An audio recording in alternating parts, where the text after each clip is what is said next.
This call is now being recorded. Global Telling. Usted tiene una llamada prepagada de David Lopez.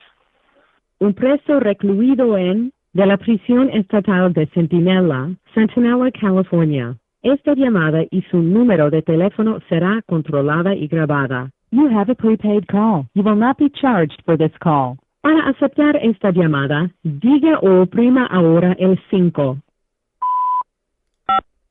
Gracias por utilizar Global Tel Link. Hello. Yeah.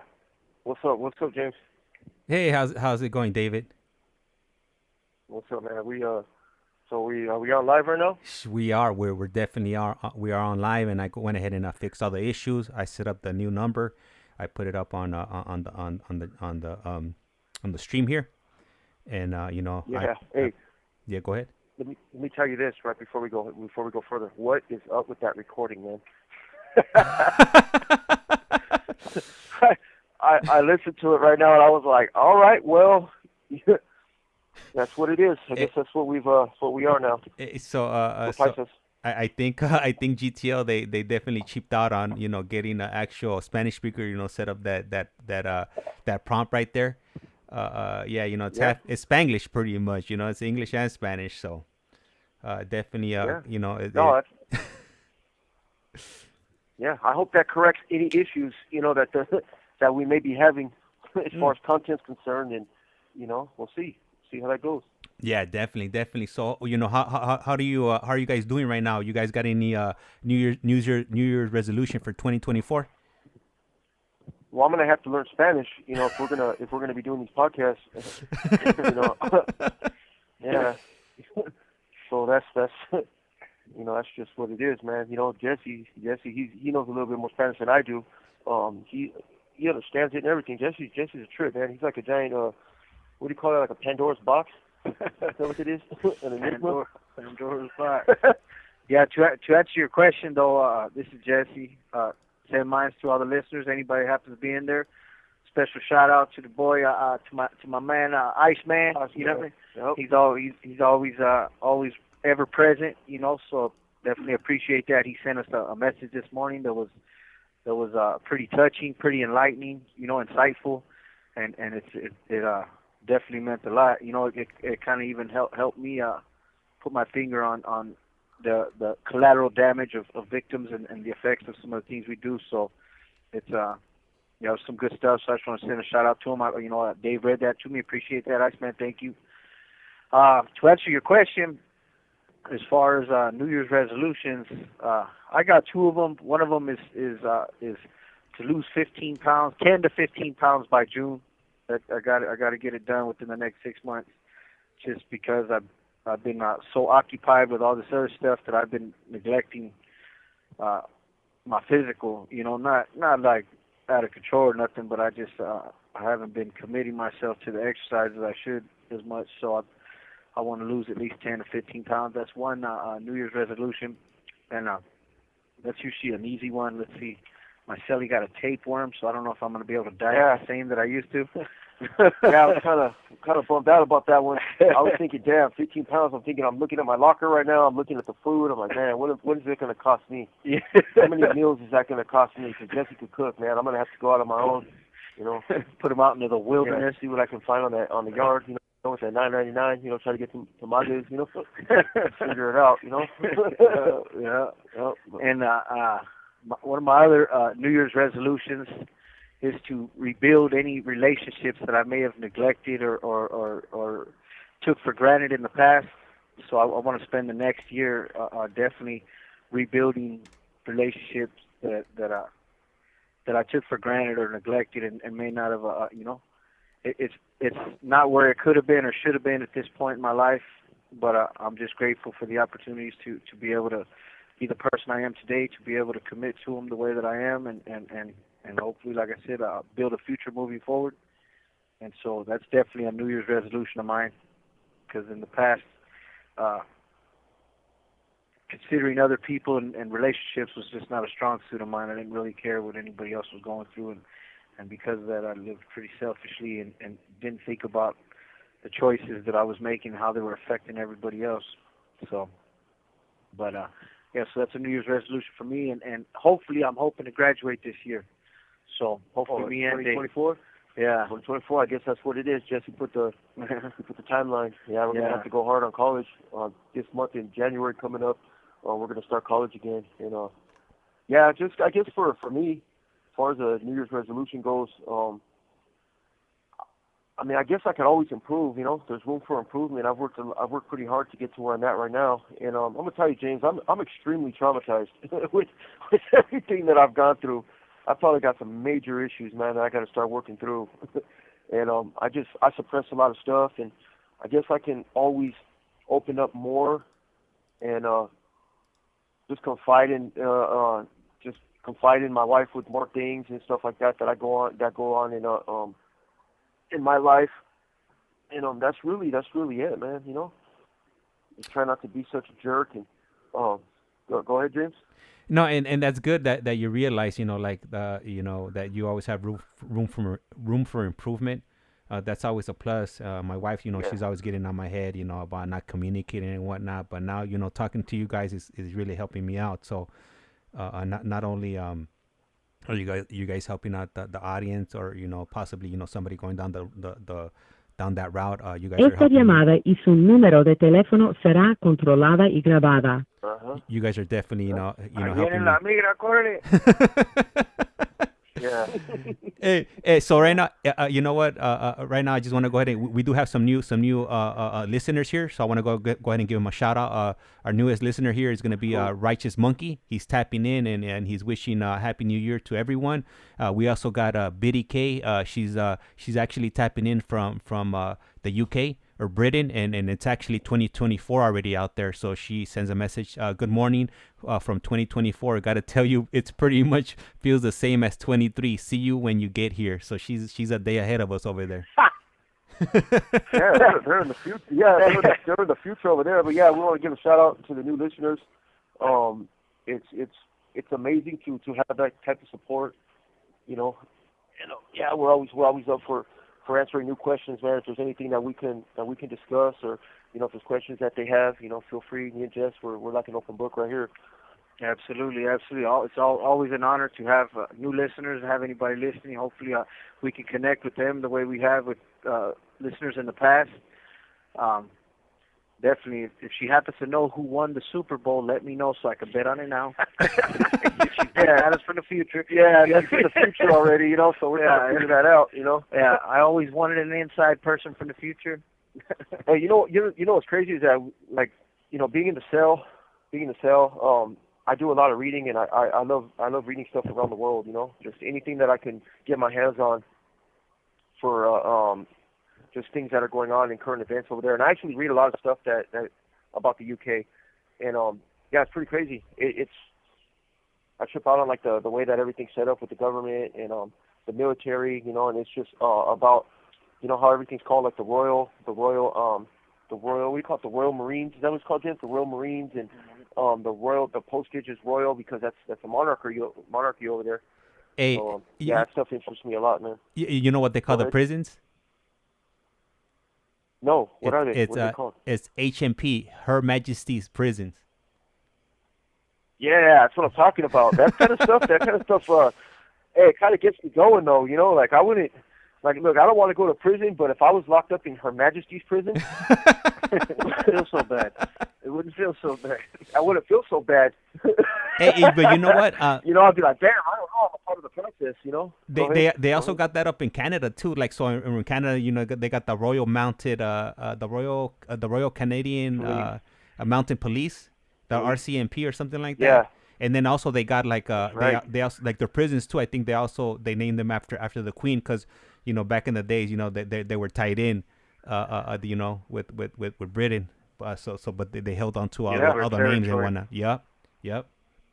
Yeah, I watched the funeral, you know, with the Queen when she passed away, and I mean, all the way over here in California prison, they changed the news station stuff, and we, you know, a lot of us here watched it, and we were watching it about you know, just the way everything, the tradition that they had set up, and it's amazing to see. It's so different, you know, from how we live over here, and you know, it's common knowledge that Prince Harry, you know, Meghan Markle moved over here to Southern California, you know, and So it's kind of crazy to see that we're all connected in some way, shape, or form. Canada's right there, and yeah, it's cool, man. It's cool to have a listener from the UK. I feel like I'm a part of the process, the system now. You know what's crazy right now that you bring up Harry, man? That he walked away, from that life.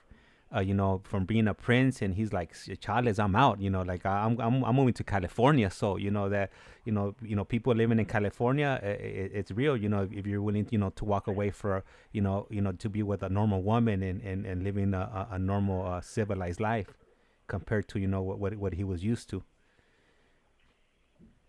No, it's gotta be, and just, I try not to listen to like the tabloids and stuff like that. There's a lot of stuff, a lot of media coverage. Esta llamada y su número de teléfono será controlada y grabada. That's pretty long, huh? In Spanish? I don't know. I might be tripping, but yeah. So what I do, I don't know. It just sounds different, man. I gotta get used to that. But yeah, I try to think like, man, what that guy must have been going through and to grow up rich. And there's a lot of us that think like, man, I would trade everything, to have that type of wealth and that type of, like, just to be a part of that bloodline, man. It's got to be insane, to imagine waking up and be like, man, I'm a prince of the English Empire. Like, what are the odds of that?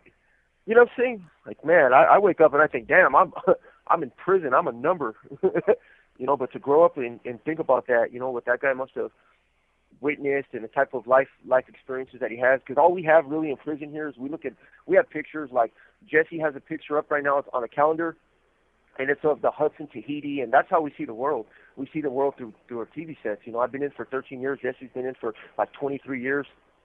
So that's it. Out our window, we can't see out the window.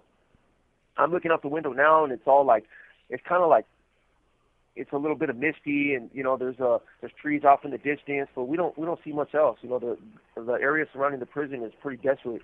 There's cars in the very distance, and we don't even know where we're at in the region. I just can kind of tell where I'm at, but I don't know which way's north or south, and but we see the world through the television set, and whatever they cover, that's what it is. So when they're over there in Europe, and there's been a lot of like terror attacks and stuff like that over there. And we kind of been seeing it. My heart goes out to those people, all the shootings and stuff. But that's basically what we got, But yeah, it's crazy, man, to think about that life and to see Buckingham Palace and all the Commonwealths, and yeah, it's pretty nuts, man. But it's obvious not everything that shines is gold, though, because for him to walk away like that, given that that's in his bloodline, given that that's such a great part of him, and look at all the scandal that's starting to surface since he's been gone. I know, like I said, you don't pay a lot of attention to the tabloids and whatnot, because there's three sides to every story, the right, the left, and the truth, Yeah. But like I said, for him to walk away like that for some chick he just met and turn his back on his whole family, there's obviously a lot we're not seeing. You know what I mean? And so, yeah, it has reach, though. I'm telling you, those stories over there, they got reach. We're sitting here in a cell, Sentinel State Prison. And we're talking about the UK. We're talking about we're talking about Her Majesty's prison. Hey, so these new listeners, real quick, not to stray from the Majesty, but so the new listeners, His Highness, Jesse would like to. yeah, Your Royal, I'm the Mountie Police, and here I am. I'm the podcast Mountie Police. Yep. But so these new listeners that you mentioned, how long have they been on the channel? Well, I mean, as far as participating in the chat, I would say like in the last week or so, but I'm pretty sure they've been lurking in the background, listening to these stories, and now they've been participating in the chat. Okay. Well, that's cool. Yeah. Did you have any? I remember you mentioned something about a question about the system, James. Oh yeah. I'm definitely gonna ask that. I'll go ahead and ask you that question in a moment here. But I definitely don't want to miss out on ICEMAN. ICEMAN's in the house. ICEMAN's in the house. And we also got Fish Slayer SoCal, and he's blessing you guys with 1999, and Happy New Year to David. Le queda un restante de 60 segundos. And message from Fish Slayer SoCal, Happy New Year to David and Jesse. Man, I don't know what you guys are gonna be doing with all that cash money, but my suggestion would be invest in chili lime. I was thinking about getting me some ostrich boots. Yeah. Hey, but I've had to stop my celly from having somebody make him a crown. Yeah. all this royal talk. You hear me? Hey, yeah, I got to give me some ostrich boots. Yeah, as soon as you said that, he looked at me and he was like, "See." Hey, yeah, for the listeners that, I want to say thank you, man, to Fish Lair SoCal, man. You guys are always on our minds, man. ICEMAN, Fish Lair SoCal. You guys are an inspiration to us, man. And a lot of the things that we do, man, is just to try to show you guys in the world, man. All right, so the call was cut off. They should be calling back shortly. And I didn't mention this earlier because I haven't had a chance to, but I did put our new phone number up. These phone numbers that I'm using right now, they're only good for 7 days. So if you guys want to, tap in and whatnot, the number is in the chat there. And if you have an iPhone, you can always call us FaceTime audio if you're internationally. I still haven't set up a WhatsApp number for it, just because I was scrambling around right now last moment. I didn't realize that the other phone number I had set up had gone down.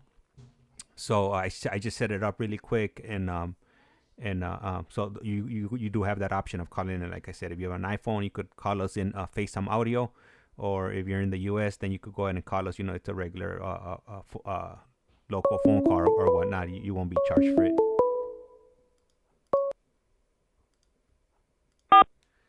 This call is now being Global recorded. Telling. Usted tiene una llamada prepagada de David Lopez.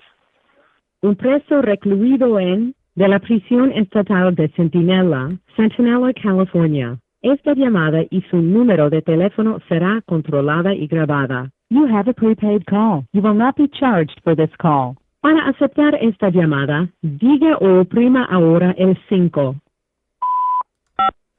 Gracias por utilizar Global Tel-Link. Hello? Hey, that 60 seconds warning, I knew what it said, but I'm going to go ahead and just tell you, look, man, I didn't mind the 60 seconds. This was David. That was on me this time. Yeah, I will not take the blame for these 60-second infractions any longer.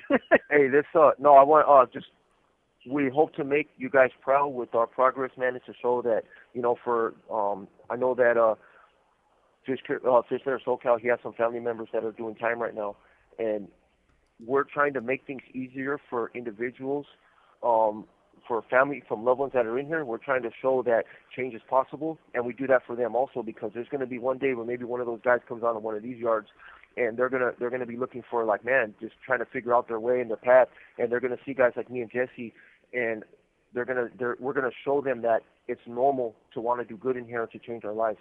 We're trying to change the culture in prison. Prison culture in California is insane, man. It's wild. It's out of control. And we're showing that we can stand against all the madness in here, and we can do what we got to do to become normal human beings and neighbors.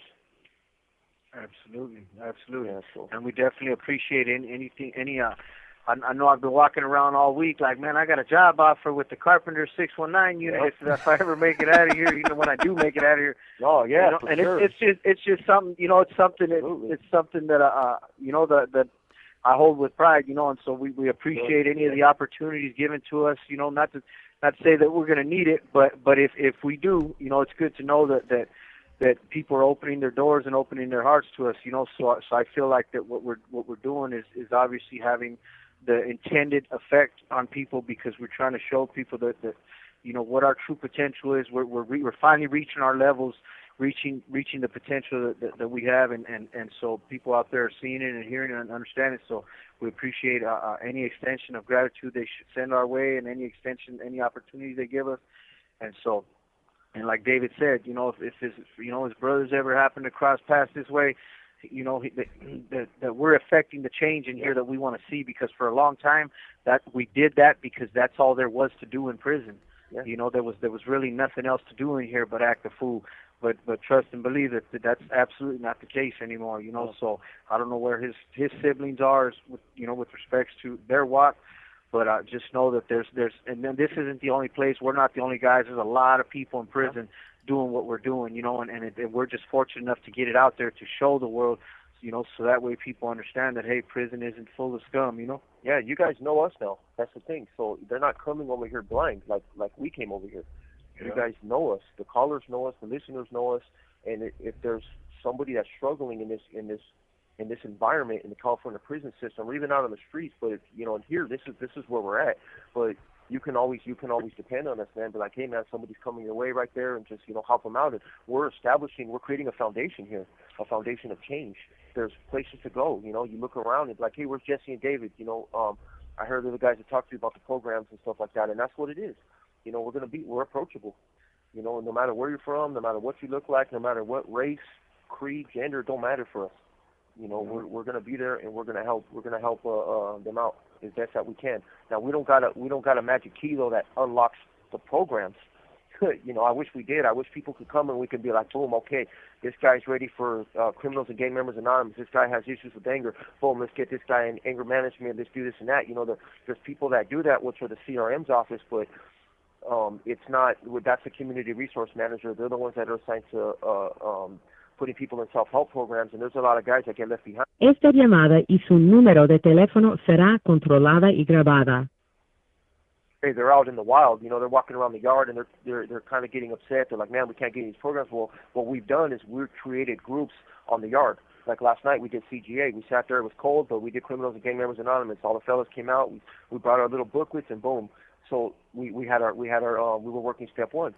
And it all starts there. It all starts with the willingness to want to change. And no matter what, nobody can stop me from changing.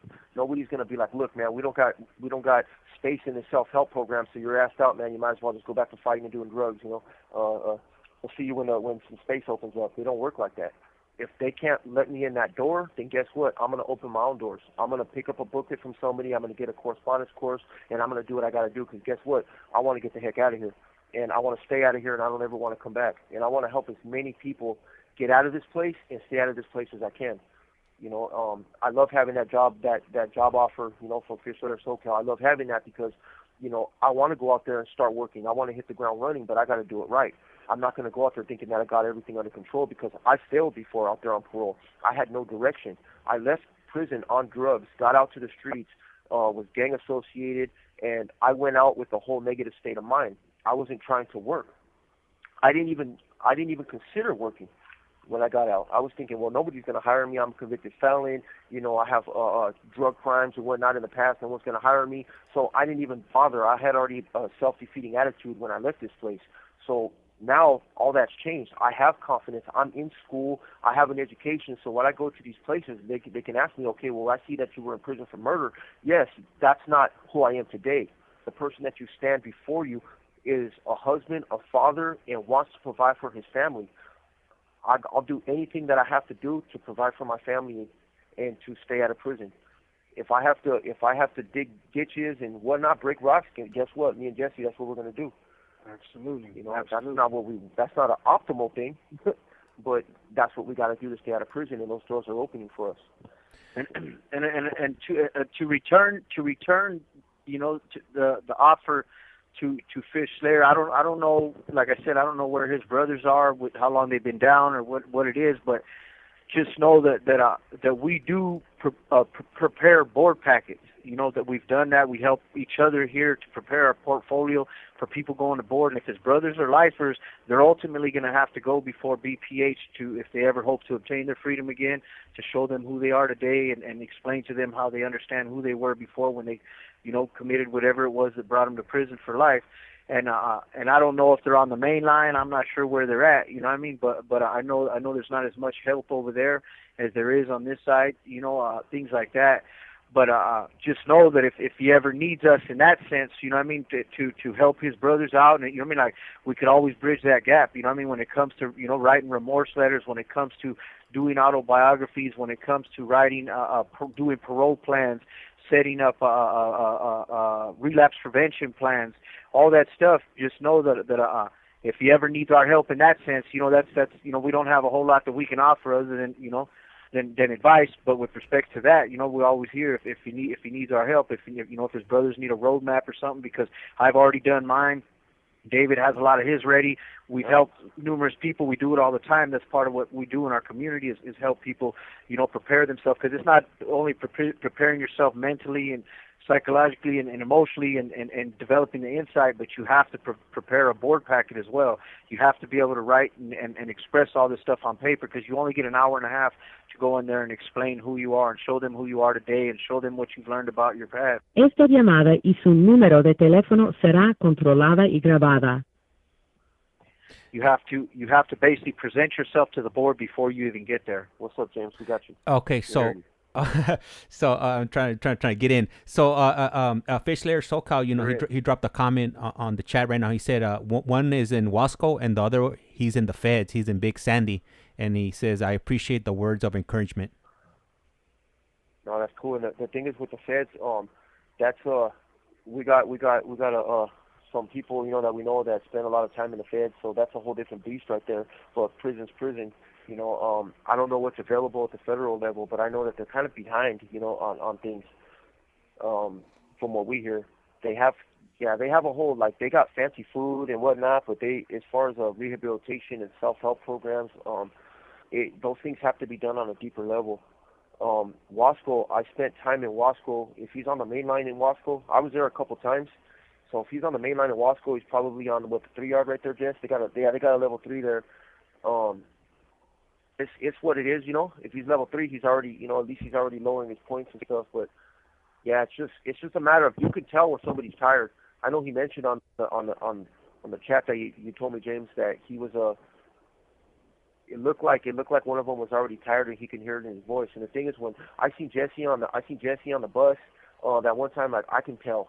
You could just tell when something's when there's a little bit of that light dimming from you, it's like, man, what am I doing right here, But you could just see it. Even though he told me he didn't want to hear all that PC stuff, like in the back of his head, he had his own stuff going on in his brain. He had his own PC stuff floating around, Yeah, he had his own version. Mine was a little cheesy, but No, that's when you're still trying to push forward and you're still trying to subject yourself to that belief and that way of life, and you are starting to question some of the things you're seeing and some of the things you're doing. You don't want to hear anything that's gonna encourage your self-doubt. You know what I mean? Because second guessing yourself and self-doubt in that lifestyle can be the difference between life and death. It could be critical. It can be crucial. And so he's absolutely right. You know what I mean? Like I was already seeing, because more and more I was seeing good dudes, cats that I knew that were righteous, and a lot of cats I had seen have to come this way for nothing. You know what I mean? And it's kind of like, man, I know way lesser men that are still, walking around, the line, hogging and dogging, and their heart pumped Kool-Aid, and the reality was they were just along for the ride. And I see cats that were. And so it was a little disheartening. Like I said, I've always people that come over here, oh, it's his fault and that fault. I'll be the first to say I'm here because of my fault. I don't blame nobody else. If it's in you, it's in you. If it's not, it's not. You know what I mean? And so I never, I would see that stuff and it would kind of just be like, man, what are we doing? We talked about it last time when you said all that make or break homies, and I was seeing a lot more breaking than I seen making. And it was so, he's exactly right, when you see me and like I said, this is my friend, this is my boy from the street, this is my dude, and so it's like to see him over there, it was just kind of like, man, like this, just another one, you know what I mean? So he's right, Yeah, it happens, we see a lot of people over here, But I didn't want to hear it because I didn't want him to encourage me to do nothing crazy. Yeah, and I knew enough to not tell him that, just be like, hey man, it's time for you to go. And there's a situation that happened yesterday, matter of fact, and I'll get into it a little bit. And so there's a guy, I cut hair. I'm a pretty good barber, and I was cutting somebody's hair yesterday, and some guy called me over, and this guy, he's got a giant C on his door, and I know what that means. That C status, it's a sign, and they put it up, and that means C status, where he's a program failure.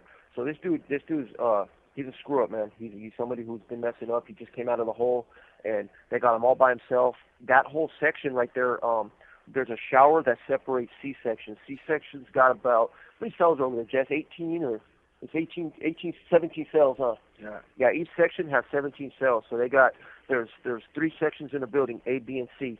So in between each of there's like what 6 cells or was it 8 cells? 8 cells, and there's a shower in the middle. So every section has a shower on both tiers.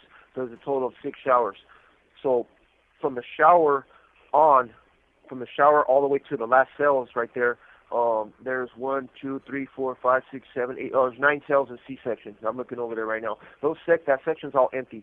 On the top tier from the shower to the bottom tier, empty. There's one dude, man. They got him on the bottom lower tier. They got him about, he's in 46. So I can see a cell right now in that giant C. But they got him just sitting down there by himself. He's got no appliance. He's got a tablet, but it's really got no functionality to it. It's got like some education stuff on there. And he's under the staircase, and he's got no TV or nothing. He's just sitting in there. And that's basically what they do when you get too many 115s. And guess what, man? I know what C status is. My wife was telling me that, remember how many we did? Yeah, because my wife had to do that with me because I was in the cell and she had to experience not being able to talk to me because you don't get phone calls on C status. And I did it time after time after time, man. Every time you get 2 115s within a 6-month period, guess what? You're a program failure. You're going on C status, taking your stuff, and hit your cell and all that. So, yeah, it sucks. So this guy, he's down there. He kind of called me over there, and I know who he is, but I don't associate with him. I just kind of see him on the yard, and I stay away from him. And he called me over there, so I went over there, and I hit him up, what's going on, and he's like... Le queda un restante de 60 segundos. I know that's for 60 seconds, James. So you want me to call... Yeah. You want me to call back before we get cut? Just to get ahead of it? Yeah, go for it. I'm going to call back, so I don't cut my story right at this time, all right? I'll call back. Okay, all right, cool. That'll work. All right, so they'll be calling us back momentarily here, and he'll go ahead and continue with his story. And right now, I'll go ahead and put your or read off some of their comments. It's just kind of hard, because once the conversation gets going, it's kind of hard, to interrupt or interject and let them know the messages that are being put into the chat. But what I am doing is I'll go ahead and take screenshots if I don't get to it on the live, and I will shoot those comments, questions, or whatnot over to them via the GTL Getting Out app, and they won't miss out on any of the messages on there. So we could do it like that. All right, and I noticed that I made an error on.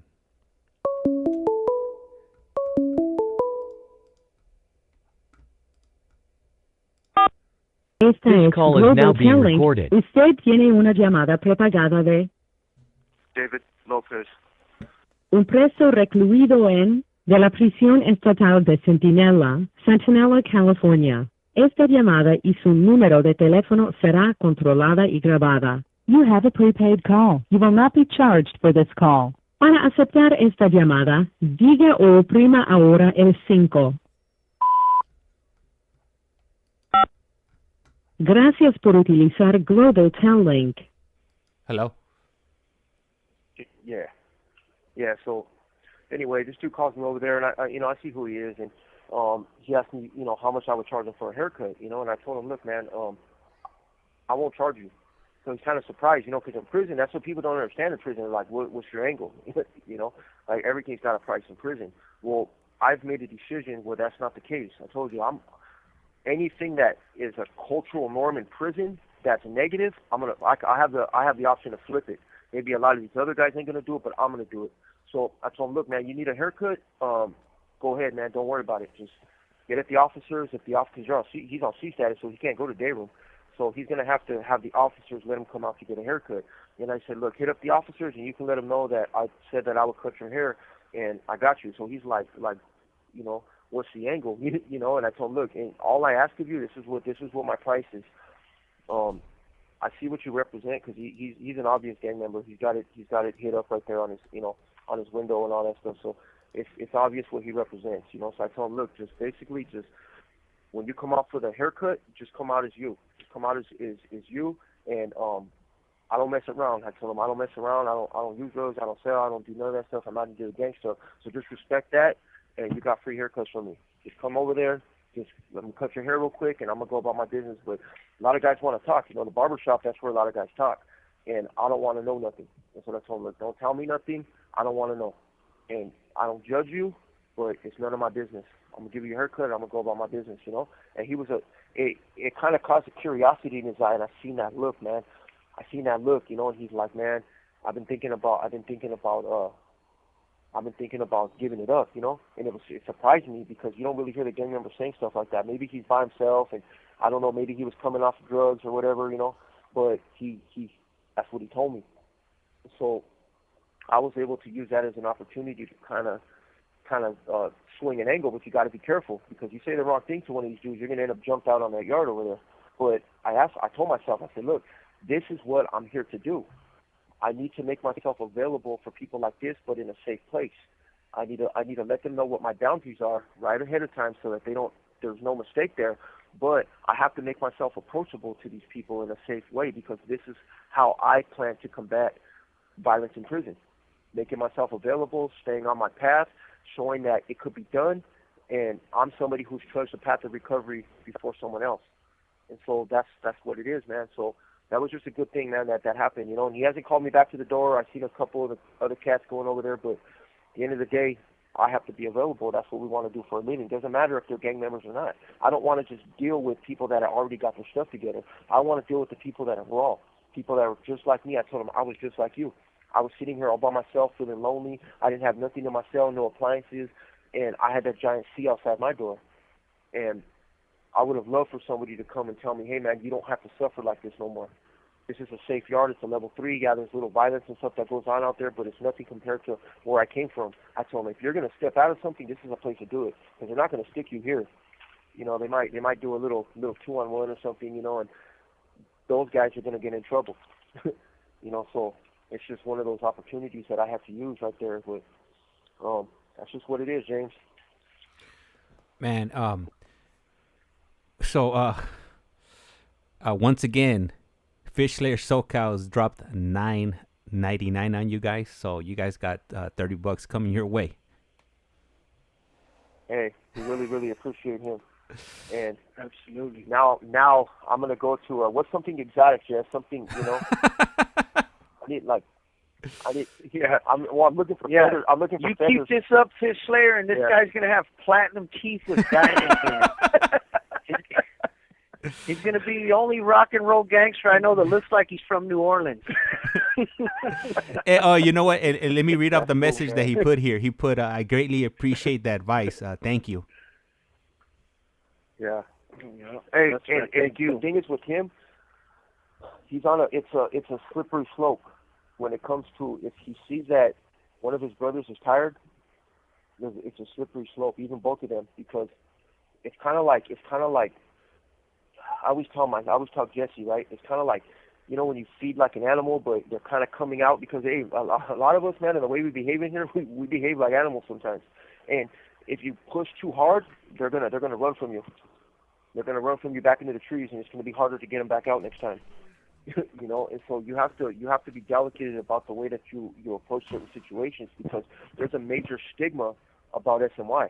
There's a stigma, and so that's something that you have to combat. You have to combat years and years of brainwashing and a stigma that where people think, okay, well, this side's not cool. This side's full of people with bad crimes, you know, like molesters and stuff like that, you know.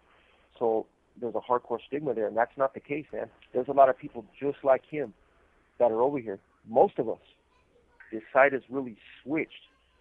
I think that this is a perfect time, because I remember you had mentioned to us, James, about that there was a listener who had actually inquired as to the term SNY. They wanted to know what SNY. What is it? Wasn't it something that you had mentioned to us, right? That is correct. Yeah. So on the last live we did, we had a listener from or a watcher from Florida, and they had made a comment as far as like that California's prisons compared to Florida, they're wild. And then he dropped another message asking what SNY meant. So, from what I've heard, Florida prisons are actually pretty crazy themselves. It's just a whole different monster, you know. Yeah. But to answer that question, SNY is a term. It was a term coined by CDCR back in the day when they first started creating yards where people wanted to step away from gangs or people wanted to get away from the politics or whatever it was that and so they coined the term S&Y and it stood for sensitive needs yards, right? So back then it was for people, I guess in Florida and other places might be considered protective custody or it might be considered, it just varies in different states, different places. You can unplug that. And so here in California they call it the sensitive needs yard, right? Now it doesn't hold it doesn't hold the same value or meaning that it did at one time, because before it was only specific people over here, people that came with their cases would not allow them in mainline yards, or again. Esta llamada y su número de teléfono será controlada y grabada. And they were choosing to step away from the gangs or politics or anything along that nature. And so they call it sensitive needs because it required a certain level of protection, because once you choose to step away from the gang, you're ultimately targeted for murder. You're at least a severe assault, battery with a weapon. So they basically say your situation is sensitive and it requires some sort of protection, and that's absolutely the case, as we talked about it in the past episode or the past two episodes, how the CO talked about, that ex-CO talked about, gang members coming over here and joining gangs. And see, back in the day, they, before, I wouldn't know, before my time, like David explained to you guys how the S&Y gang started over here and all that stuff. But people came over here for protection. They come over here to join gangs. But then obviously they felt the need to join gangs, to each their own. But now it's like people now more and more people are coming over here. People getting drug deaths over there. Before, you couldn't just leave over there. They had to determine that you had true safety concerns in order to put you here. Now they're like anybody, because they feel that it's an active tool to win the gangs. But for every 2 gang members that are walking away, 10 are coming in. Yeah, and the thing is with S&Y is it's a failed policy. It's S&Y's failed. I know what they wanted back in the day, right? But they wanted to have a safe place, which was like where people can program and get away from the gangs and stuff, But the fact of the matter is that the California prison system is huge. There's 32 prisons that are like the big ones that they say. I know they've shut a couple down, but that's a huge prison system. That's not including the CCFs, and which is what are those called? Private prisons. Yeah, the private prisons and stuff that they had going on. But there's the county jails and whatnot. Like the incarceration beast, the machine, man, in California is insane. So there's over 100,000. I think there's it's about 90 something thousand people incarcerated in California in the prison system. That does not include the county jails. I've been in county jails that were huge, man. They were like super complexes, like towers. LA County Jail is probably I think it's the biggest county jail system in the nation. It's huge. Those are giant, like just. They're cesspools, man, of madness, violence, and they're insane. But the thing is that prisons, when they become that violent, there's a lot of people that need to be protected. They need to be saved. I've hurt a lot of people. I've talked about it, in some of the others, in my story and stuff. Yeah, I've been a part of the problem, man. I've been involved with numerous assaults. I've been involved with so many assaults in prison that I don't even know how many. It's endless, man. It just kept going, and I have a lot of guilt over that these days. Go ahead, James. I heard you. No, sorry. I was moving my chair. No, my chair. I was moving. I was adjusting myself on the chair. I gotta know your cues. I gotta know your cues. Hey, you know what? Hey, so as a matter of fact, right now that you're talking about the cues, I got this right here. Let me know if this works for you. Can you hear it or not? Hey, that's great. Yeah, okay. There's no bells. Do you know the one? Hey. Yeah, hey, yeah, don't do that, Jay. I'm telling you, man, I will spaz out, man. I will Tasmanian devil, like, I'm serious. Oh, I could do this one too, look. I could do this one. Look. Something soft. There's a heartbeat. Can you hear it?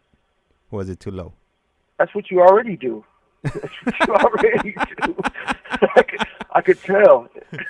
Yeah, I could tell. Hey, so, no, it's good. That works, but anyway, the prison system is so violent, man. We were constantly just getting on people for any reason, man. And what Jesse said, man, if you get got like that in prison, and you don't have any support, let's say you came in, James, and somebody else, and kicked up dust with somebody, you're not going to know how to get out of that. You have no knowledge of how to fix the situation. There's nowhere else to go. There's nowhere to go, man. You're going to go to another place, and guess what? You're going to go get yourself into another issue, or you're going to be afraid because, maybe, we all talk. That's one thing about the system is we all have ways to communicate with each other all up and down the state. There was established ways and methods to communicate. That's how we all knew where we were all at in the system. Like, I even knew Jesse was here. It's word of mouth, man. Like, that dude made Twitter. It's inmate, that's what we call it, inmate Twitter. All right, that dude messed up, man. He messed up in the county right there. He's right here. This, what's up, man? We need to get something to the hole. That's our best option right there. He ain't got no connections. He don't really know what's up. Let's hit him and let's get our messages to the hole. And that's how it works because that's where all the gang leaders will be out in the hole. We had to have communication set up. So it's unfortunate, but where do you go?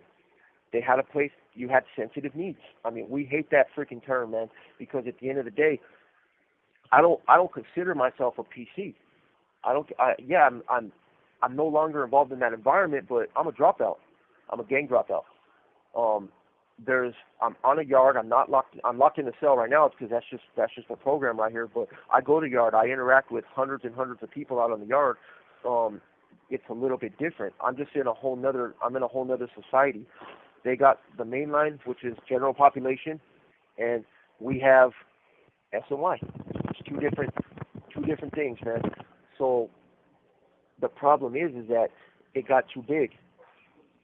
People started to see that, hey, man, SNY is wide open. We don't have to be under the umbrella of these gang leaders. We could come over there and we could keep all the money. They're going to come and bring the same tactics, and a lot of them were like, man, kind of, they got upset with some of the policies over there on the main line, and they wanted to come over here and just make their own money and do what they had to do, And I told you before, James, like I'm not here to bash nobody about their methods over there. I'm not over there. I'm not with those guys. So whatever. Esta llamada y su número de teléfono será controlada y grabada. Whatever reglas and rules that they have established over there, I'm not a part of that no more. But a lot of people decide, hey, that's not for me, and there's only one other option. Now the problem with this and why is that there is people here that are here for some foul stuff, man. Le queda un restante de 60 segundos. There's a lot of people that are here for some funny stuff, man, and that's just what it is. We don't really know who they are. Some of them most of them keep it to themselves, but that's the biggest stigma about SMY. We're not here living with these guys, but that's what it is. So yeah, I'll get more into it, James. I'm gonna have to call back. That's the lady. We're down to 32 seconds. Yeah, so yeah, that'll be a good call. Yeah, I'll call back. All right, man. Hey, you guys are killing me over here with these comments about the ostrich boots. I want to see him with some ostrich boots and Eliasman. Whatever happened to the Chinese slippers and the winos? Man, yep. They had those up north too. I see. Man, we're definitely gonna have to talk one of these days, Eliasman. You're gonna have to bring us those stories from back in the 80s when it was. When prison was really prison, and when you really had to worry about jail stuff and county stuff, not like nowadays. It's definitely watered down now. I think it would be interesting, to hear your outlook on your experience and your journey that you went through. And how many times you went to prison? Was it just that one time and you straightened out, or did it take multiple times to finally figure it out?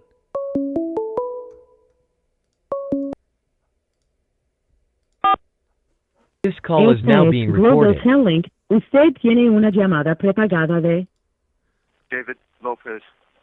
un preso recluido de la prisión estatal de Centinela, California. Esta llamada y su número de teléfono será controlada y grabada. You have a prepaid call. You will not be charged for this call. Para aceptar esta llamada, diga o oprima ahora el 5.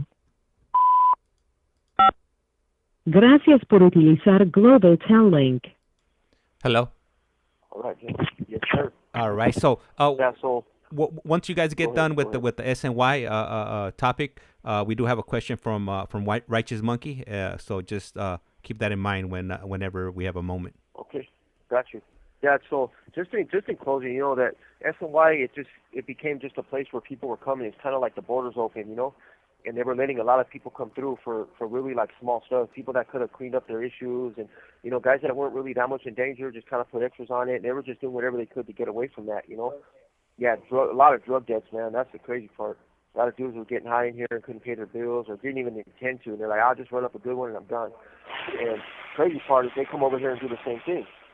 You know, so they end up in the trouble. Guys are bouncing around everywhere, and, you know, they'll join a gang so that they can kind of get protection from that, and then the gang ends up stripping them because they do the same thing, and it's just a giant mess, man. But my opinion on to the guys that are here for stuff that's like not favorable, like the guys here for like the bad charges, the rape charges and stuff like that. Look, I don't agree with the way that with the things that they did in the past. I don't agree with it, but my view is it's none of my business.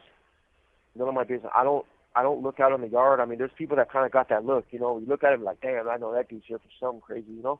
But you don't really, like, that's none of my business. I don't want to know. Like, I don't want to know. I'm not going to live with people like that. But if they, like, if I don't have a cellie and they bring in somebody off the bus, I'll try to find another place for them to go, just because I got like my family pictures and stuff in here, and I just don't want to leave that stuff when I'm not here. But other than that, man, I'm here to get home to my family. I'm not here to be to police SNY. I'm not here to do it. I've done it before, man, where I was like, okay, this dude's here for that, and boom, I'll get him. You know, and I did it for a while, but it's none of my business. You know, I don't know what their circumstances are. I don't know what it is, and more and more people over here, that's kind of their viewpoint. You know, there's guys who openly, like, they say things and they kind of seek it out and all that, but yeah, I ain't doing all that. I'm right here, post it up, and out there in society, it's the same thing, man. You know, there's neighbors and whatnot. Like, you're not going to ask your neighbor for the paperwork, you know, when you move in. Like, hey, man, what are you in this neighborhood for and stuff like that, you know? But all right, so what you got for us, James? Yeah, no, and I gotta agree with you on that last point that you just made about checking paperwork on the street. You know, like, a lot of people, you know, they talk that Yeah. they talk that high power stuff that are out here in the street, but, you know, hey, like, if you expect these dudes in prison to do it, I mean, what are you doing? You know, like, instead of, you know, expecting somebody else, you know, to take out the trash. I mean, not that I would recommend doing something like that, but you know, it's easier, you know, to have somebody else do it and ask them what they're doing, opposed to yourself. So, you know, definitely you gotta look within and check what you're doing. Yep. That's it. Yeah. You know, all I can do is just not be a part of the problem. Yeah. Just don't make this place any more dangerous than it already is. What you got?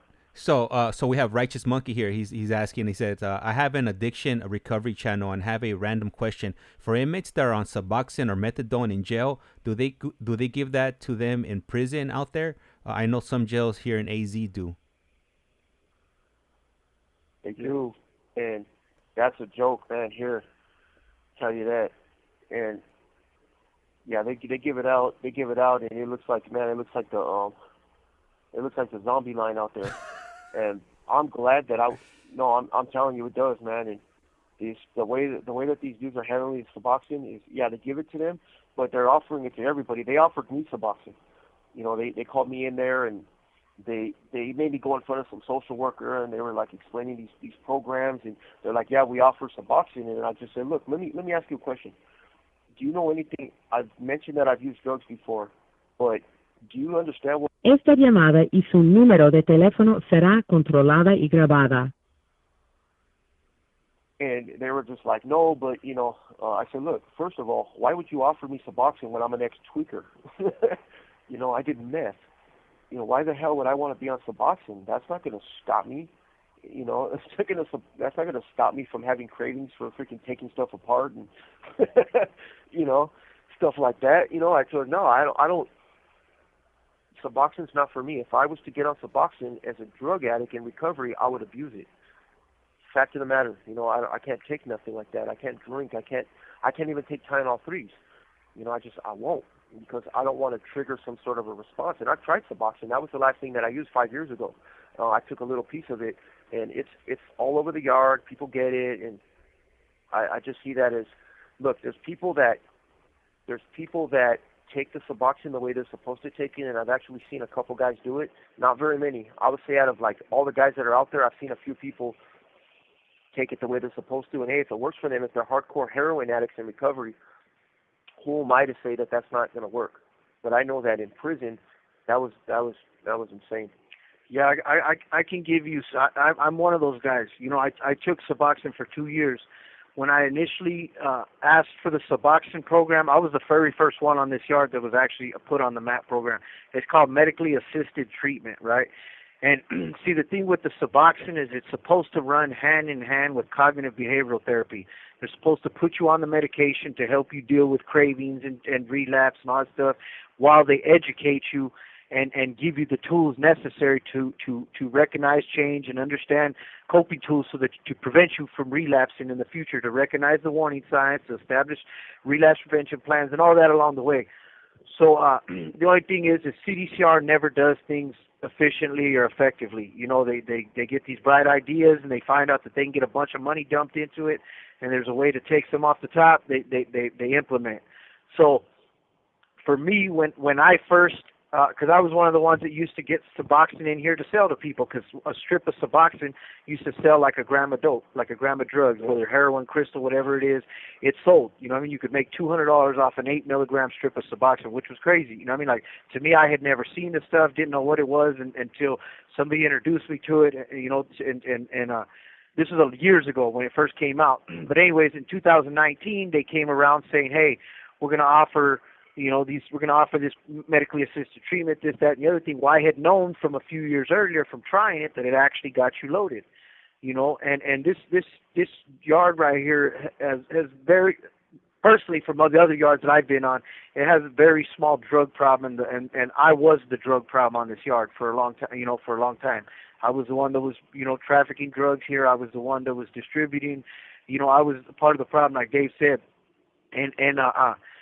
so this yard didn't have a priority on getting people onto the medically assisted treatment program because at the time there wasn't a lot of heroin overdoses. There wasn't a lot of people. And so anyways, one of the criteria to get put on medically assisted treatment is you had to test positive for opiates because it is an opiate blocker, and it's a naloxone and naproxone. Yeah. And was it naloxone and crazy name like that? And buprenorphine or something like that. So anyways, it's supposed to be an opiate blocker and what's the other one? It serves two purposes. Well, anyways, in 2019 when they offered the program, I signed up for it. I signed up for it for no other reason than to abuse it. And my mind was like, oh, they're going to give out free drugs? What? That's crazy. It saves me the trouble of figuring out how I'm going to get it in here and how, like, my mind went straight into the criminal mindset of how I can abuse this system and abuse this process and at the same time get high for free, you know. So I put in 2019 before it had ever actually reached the prison. And so it just so happens in February 4th of 2020, as I've mentioned in my previous interviews, that I ended up getting caught with a large amount of narcotics, and I was taken to ADSEG for distribution of narcotics. While I was in administrative segregation, because they were giving priority to the other yards, where there was a lot of heroin, there was a lot of drug things, you know, like numerous drug dealers, numerous overdoses, numerous problems. Yards like this, they were far and few between, and I just happened to be one of those problems. So anyways, when I get to ADSEG, they said, okay, well, this guy needs to be on the priority list. So they took me to the social worker, and I interviewed, I did my whole thing, and I got on. Mind you, when I had put the medical slip in 8 months earlier, 6 months earlier, I was asking for this program. I was asking for the program simply for the sake of abusing it, you know, because it's a drug. It's a legal drug. CDCR is part of CDCR is the drug dealers now, you know what I mean, because they're giving this stuff out like candy here, right? And I've even had a social worker tell me because you get addicted to it the same way you do any other narcotics, you know, and I try to tell them, like, hey, you said that I wouldn't be trading one habit for another. And she's like, well, we would rather you be on something that's not going to kill you versus something that will. And I was just like, wow, that's crazy. So anyways, they put me on this Suboxone. I ended up getting on it, right? But by the time they put me on it, I was actually sober, sitting in ADSEG, you know, facing new charges, facing the reality of losing my family, smoked any chance of getting out of prison on my first parole date. That's when I had reached my emotional rock bottom, and that was where I was at a place that I finally made the courageous decision that I had to do something different. I came to the realization I got a drug problem. I always rationalized before that I wasn't a drug addict because I've always been a drug dealer my whole life. In my mind, I was better than everybody else because I wasn't out there buying drugs. I wasn't out there doing this, that. I was a drug dealer. I wasn't a drug addict. But all it meant by the fact that I was a drug dealer was I was able to do more drugs than everybody else, you know.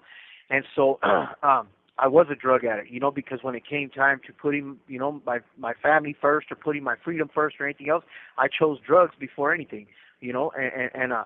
So anyways, I got on the Suboxone.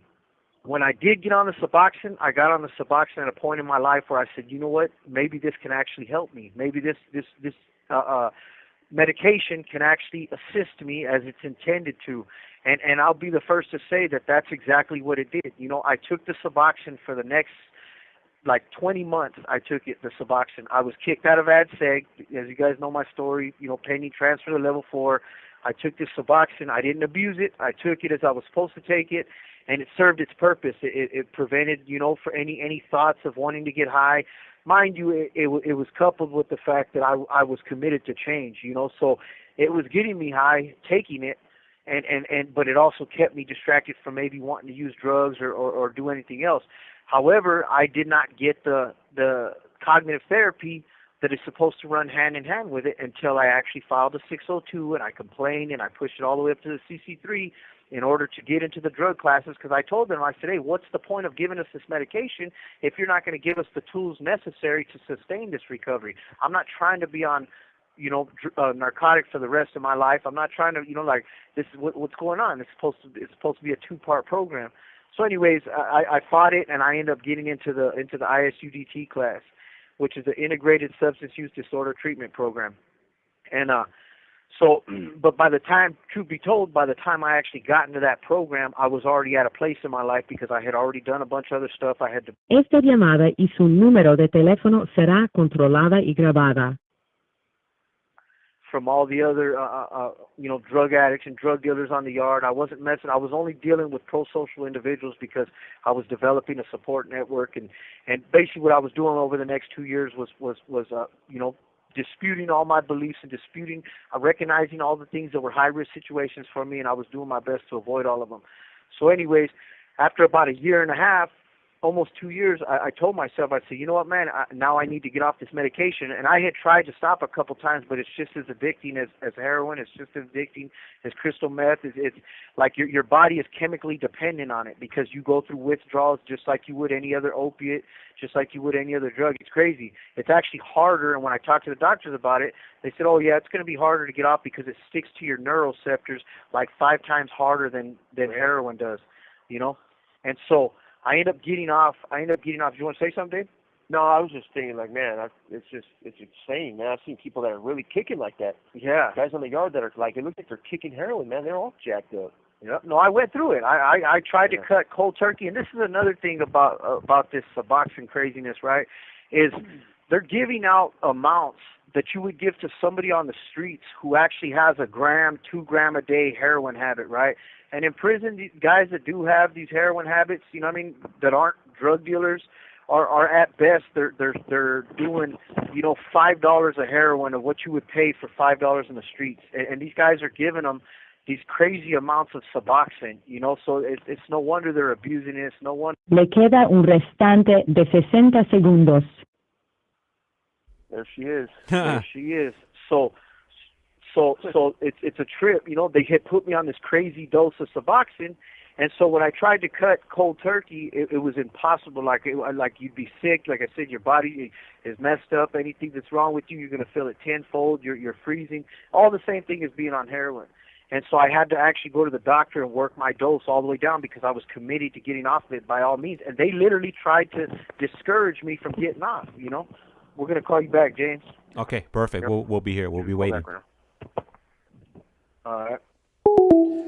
Yeah, and as soon as he started talking about Suboxone, I already knew it's a money grab. You know, that's why they're trying to put as many people as they can on it, because you know the more people they have on it, the more money that the state's gonna get. You know, for providing these this medication, to these patients. I'm sure that's how they word it.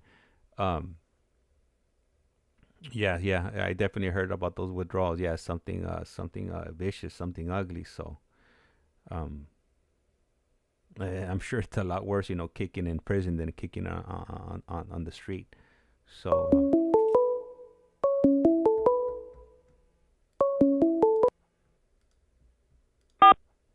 This call is now being recorded. Global Telling. Usted tiene una llamada prepagada de David Lopez. un preso recluido de la prisión estatal de Centinela, California. Esta llamada y su número de teléfono será controlada y grabada. You have a prepaid call. You will not be charged for this call. Para aceptar esta llamada, diga o oprima ahora el 5. Gracias por utilizar Global Telling. Hello. Right, James. Yeah. Hello, James. Yeah. Yeah. So look, what I think is the biggest problem with Suboxone. Honestly, the biggest issue that I see that's going on here in this yard is time. They don't have time.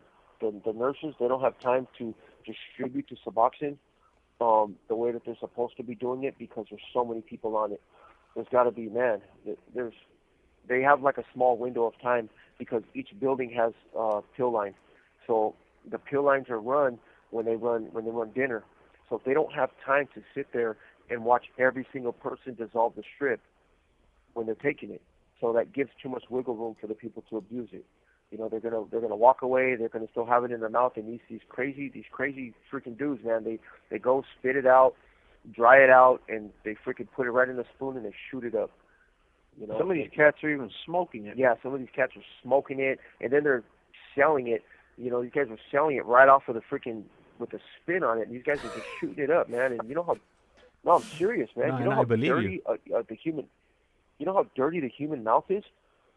I mean, I heard that a dog's mouth is cleaner than a human mouth. And this is what these guys are spitting it, drying it out, and putting it right in their veins. And we've seen guys go out in the ambulance because they got infections in their spines. I've seen it. These guys are going out. They got back issues. They have to go to medical facilities because they're, who knows what that shit's doing. They're shooting up. It's like a gluey thing. You guys should put a poster around the yard and telling them they should wash it out with bleach, before they do it. Kill all the. Yeah, kill all the germs, man. Like, think about what you're doing to yourself, man. You're basically shooting up somebody's spit, man. It's freaking nuts. Yeah, it's crazy, man. I think the biggest problem though with that is they're giving it to people because don't get me wrong. I believe that Suboxone is a tool, an effective tool, if it was used properly, right? But it's absolutely in no way, shape, or form being used properly by the Department of Corrections. The reality is just exactly like the social worker told me when I was getting off, because they tried to discourage me from getting off, and I told them, because they wanted to lower me 2 milligrams at a time, and I told them, no, you're lowering me 4 milligrams at a time, and you're going to do it every single month. I'm not going to sit here and stay on this stuff for another 6 months. You guys are going to lower my dosage, and I'll deal with the withdrawal, but I need to get it down as low as I can until I say, okay, I'm done cold turkey, and I can handle what I got to handle. Because I wasn't worried about. I wore my big boy chonies when I was over there messing with heroin, all that other stuff. So I was going to have to suck it up and face the music, but I wanted to be able to at least make it as tolerable as possible. But the social worker straight up told me, like, oh, well, I would rather have you on this that's not going to kill you than that. And I was just like, well, you let me worry about that now. You guys need to lower my dose. And it's just crazy the way they're trying to encourage people to take this stuff, when the reality of it is 80% of the guys right here that are on it are not even heroin addicts. They're tweakers, but they're drug addicts. They'll do whatever you give them, but they're just looking for a head change. So the reality is the criteria of getting on that stuff should require, like it used to be, you had to turn in a dirty heroin test in order to get on the Suboxone. They don't even do that anymore. They offer it to you at committee. They offer it to you the first time you go to medical, and you're on the first thing smoking to the social worker, and they're putting you on doses that are just do not, like, in no way, shape, or form do they correlate with your addiction. They're putting you on 16 milligrams, 12 milligrams, and it's like, come on, man, this guy hasn't done heroin in 2 years.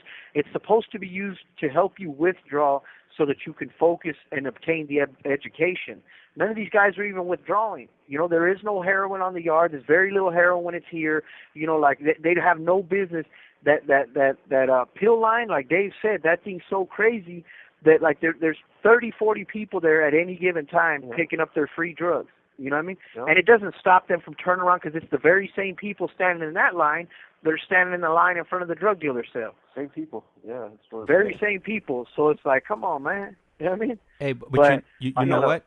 The state of California or the CDCR, they're geniuses because what they're doing now, they're cutting. They figured, they could make money. Why not them become the drug dealer? So they're muscling in on the yards. It's the perfect plan for them to make money. Hey, 100%. Yeah, I wonder, man. Sometimes, just some of the policies and stuff, and we see it. Like there's people that make these decisions. And look, a lot of it, they got the right idea with certain things. They're trying to normalize human behavior in here by the Norwegian policy and all that. They're trying to make prison more like more like a rehabilitation center. And they got the right idea because they need to do it because we're gonna act accordingly. We're gonna act accordingly to our surroundings. And there's people that don't want it. They're not with that. That's fine. Keep them over there in big boy prison, and they can do whatever they got to do. But it's just everything's all jacked up, man. It's crazy to see it. This New Year's, January. You don't know what's going to go into effect from one day to the next. They can roll up January 1st and be like, look, this yard is now a non-designated program facility. That's what they call it now. SNY's done. They're trying to phase out the SNY yards, so they're calling it non-designated program facilities. And they're going to be like, look, we're going to put GP and formerly SNY together, and you guys figure it out. And that sucks, man, because there's a lot of people that are going to die. It could be us. It could be Jesse and I. Not me. I'll be hiding out in my cell watching the football game, talking to James on the podcast. Hey, what was my? That's I'll right. be like, Jesse will be doing Jesse will be doing a play-by-play. He'd be like, oh man, look at David out there. He's going by Viper. Yeah. I'll be standing at the cell window, like, check out the Tasmanian devil out there. I told David not to go pick up his tray. Yep, that's it. Yeah. He's out there like, man. Yeah, we got burritos right here, right now, and he wanted to go out there and pick up that bean burrito off the state tray. Now look at him. Yeah, that's it. No, he's absolutely right, and you got the right idea, James. That's 100%. They seen the epidemic in prison, and some people believe there was a fix to it, and other people seen it as an opportunity. Straight up, that's the reality, and that's why even I've heard from some of the guys coming over here from these other yards right here. That's why some of the gangs are not allowing people to take it because it's cutting into their business. Oh yeah, I heard that. If you're on Suboxone and you do heroin, you can't get high. So dudes are like, well, what am I going to buy dope for? If it was really cutting into their business. It's the same thing with the tablets. I know that the governor means well, and certain administrators from CDCR mean well by giving us the tablets because they want us to be able to strengthen our bonds with family. For those of us who are electing to program and do the right thing. Esta llamada y su número de teléfono será controlada y grabada. It also took another component or another piece off the board for the gangs, because a lot of the prison gangs, a lot of the gang members, with their cell phones, it was a lucrative business, and a lot of people that were buying phones over there were not necessarily using them for gang activity or illegal activity, but they were using it to just to keep established contact and escape prison for a little bit, and so the CDCR says, you know what, man, how about we just go ahead and offer tablets, and we can go ahead and take some of the money out, because a lot of guys wouldn't buy phones if they get a tablet in their cell that's not going to get them written up, because it gives them the opportunity to be able to communicate with their family. So I think it's a double-edged sword, but I believe the CDCR wanted in on the business, and I tilt my hat to them for that, because it does work. And for me personally, the Suboxone, I used it the way I was supposed to use it. When I started, it was to abuse it, but when I put in for it, but by the time I had gotten prescribed the medication, I used it for whatever. And for those who are really trying to change, It's a tool. It's an asset that can be used. I know I have an old celly that got out, and he's been on it out there. He was a heroin addict for years. He got out there, and he's like, look, dog, I don't want to stop because it's been working, so I'm not going to stop taking it. I've been sober. I've never been sober out here in my life, so I'm going to keep taking it. And for those guys that may need it for a lifetime because that's who they are, me personally, I believe that if you're actually doing the work to understand why you began to use drugs to begin with, then you don't need the medication, you know. But hey, for those guys who haven't done that work, like my old celly, if the medication is keeping them off heroin and keeping them out of prison because he's been out for 2.5 years, then hey, to each their own. That's right. And to change the topic now, Fish Slayer SoCal got a question here. He says, okay, here's a question. What's the best prison spread? Oh my gosh, hey, asking Jesse that question might send him into a freaking spiral. Honestly, spreads are outdated. Spreads are super outdated, man. Let me explain to you the gourmet techniques that this man has right here, man. Jesse Nava is a prison chef. He's a chef. I mean, this food is surpassed the spread. Now, if we were to make a spread, Jesse, let me tell you what my spread would be like before Jesse blows you away with his idea. My spread would be a bunch of soups in a bag.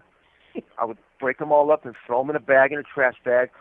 I'd dump a bunch of water in it, and I'd use that bag to shake it around, right? Just shake it around back and forth. I would throw some chili beans in it. Throw some chili beans and some seasoning packs and probably some state hot dogs. All right, so now, Jesse, if we said, all right, if Fish Slayer SoCal said, you know what, my brother just rolled up to Sentinel State Prison, and I want you to hook him over the spread. He only eats spreads. What would it look like, Jess? Spreads. Well, I don't even eat soups like that. Chili lime soups are like the only soups I really eat, or every once in a while I will eat. SoCal. Yeah. Every once in a while, like when we're just on the go and we just really don't have time to sit down and put a meal together, I'll definitely make a slop bowl, or I'll eat a slop bowl that Dave makes. Is that the term for the spread now, Jim? Yeah. That's with spreads now we call slop bowls because essentially that's what they are. You throw a bunch of garbage together and it becomes slop, right? But so a slop bowl almost ruined mine and Dave's friendship. Yeah, I mean, I thought that you could just throw anything in there. And Jesse was like, you know what, man? I think we're gonna have to reevaluate our friendship.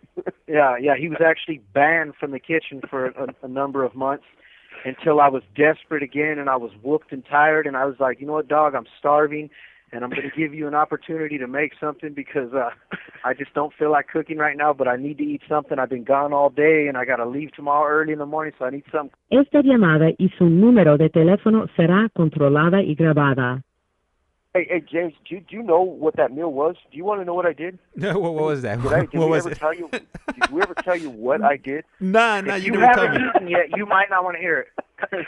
All right, so I thought, okay, so Jess introduced me to shredded cheese, right? Yeah, we get shredded cheese in a little tiny issue on the tray, you know, and it's not really there. Well, Jess had a bag of, he had a bag of cheese. Oh, we get it in the lunch too. We get this cheese and it melts, and I started eating this cheese on stuff. And I remember I'm coming from the 4-yard, man. They're not giving us no cheese like that. The shit they give you there is really all oily and it don't melt. This cheese melts, man. So I want to see. There's nothing like eating cheese just on melted soup and just hooking it up, right? So I made a slop bowl. I put some mackerel in there. I had it all hooked up with seasoning. I thought, man, this is steamy. I would like some hot cheese melted over this mackerel. And it was disgusting. Cheese and mackerel don't go together. Absolutely horrible. Go ahead. Do you guys? Because I remember when one of the best spreads I ever had. Well, obviously you're in county, but man, they used to have these. Man, they used to put jalapeno pieces of Snyder's. They were like what were they? Pretzels, like pieces of pretzels. Yeah, the jalapeno pretzels with Doritos, the Frito-Lays, and the hot fries. Man, woo! Those as long as it had that in there, I was good to go. No, so Yeah, so we're gonna have to excuse Jesse for a minute. Somebody just offered him a small business management book, so he's probably gonna get it. But yeah, at the door. Hey, somebody. He's Go ahead. Somebody on the chat was asking about. So Righteous Monkey was asking. He put. I swear, man, the best chicharrones I've ever had were in the prison. I think they were called Cactus Annie's. Cactus Annie. Le queda un restante de 60 segundos. Man, this lady just comes out of nowhere, man. You know, she's trying to get us off the phone, James. So yeah, I don't know about this lady, man. She reminds me of Cactus Annie. So when we call back, I'm gonna run you down on a county jail spread, on the VIP county jail spread, and then I'll run you down on what I would consider to be one of the best spreads if we're just gonna make an old poor man's bikini beach, you know? Okay. All right. That sounds good. All right, we'll be here. Man, I remember in county that definitely takes me down memory lane. Man, I always had my spoon ready. You had to you needed to have your spoon ready whenever they were gonna be making them spreads. Man, every time once a week when everybody would order a canteen or tienda or just get their items and whatnot. Man, they used to get a trash bag, and I know it sounds kind of gross. You get a trash bag. They would cut it open, and then they would just crush up a bunch of soups, dump them in there with hot water, and they would let it cook for like an hour. Just let it blow up, and then they would throw all kinds of stuff in there. Yeah, the ham. They would get that county ham, cut it up into pieces. The chicharrones, the hot fries. What else did they throw in there? The jalapeno pretzels. Man. But I tried that out here in the streets, and it just doesn't taste the same. It doesn't hit the same. So I don't recommend eating any of those spreads when you come home, because it's not gonna be the same, and it might give you diarrhea too to top it off. So,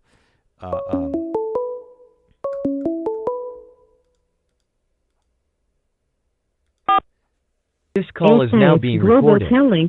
Usted tiene una llamada prepagada de David Lopez. un preso recluido de la prisión estatal de Centinela, California. Esta llamada y su número de teléfono será controlada y grabada. You have a prepaid call. You will not be charged for this call. Para aceptar esta llamada, diga o oprima ahora el 5. Gracias por utilizar Global Tel Link. hello. Yes, sir. Hey, Hey, what you should do. Go ahead. El ICEMAN just dropped a message on here. He said, I still make prison spreads now and again. Hey, and I was thinking, in between the calls, James, when we hang up, you should really just throw the listeners off and just play like Spanish political ads.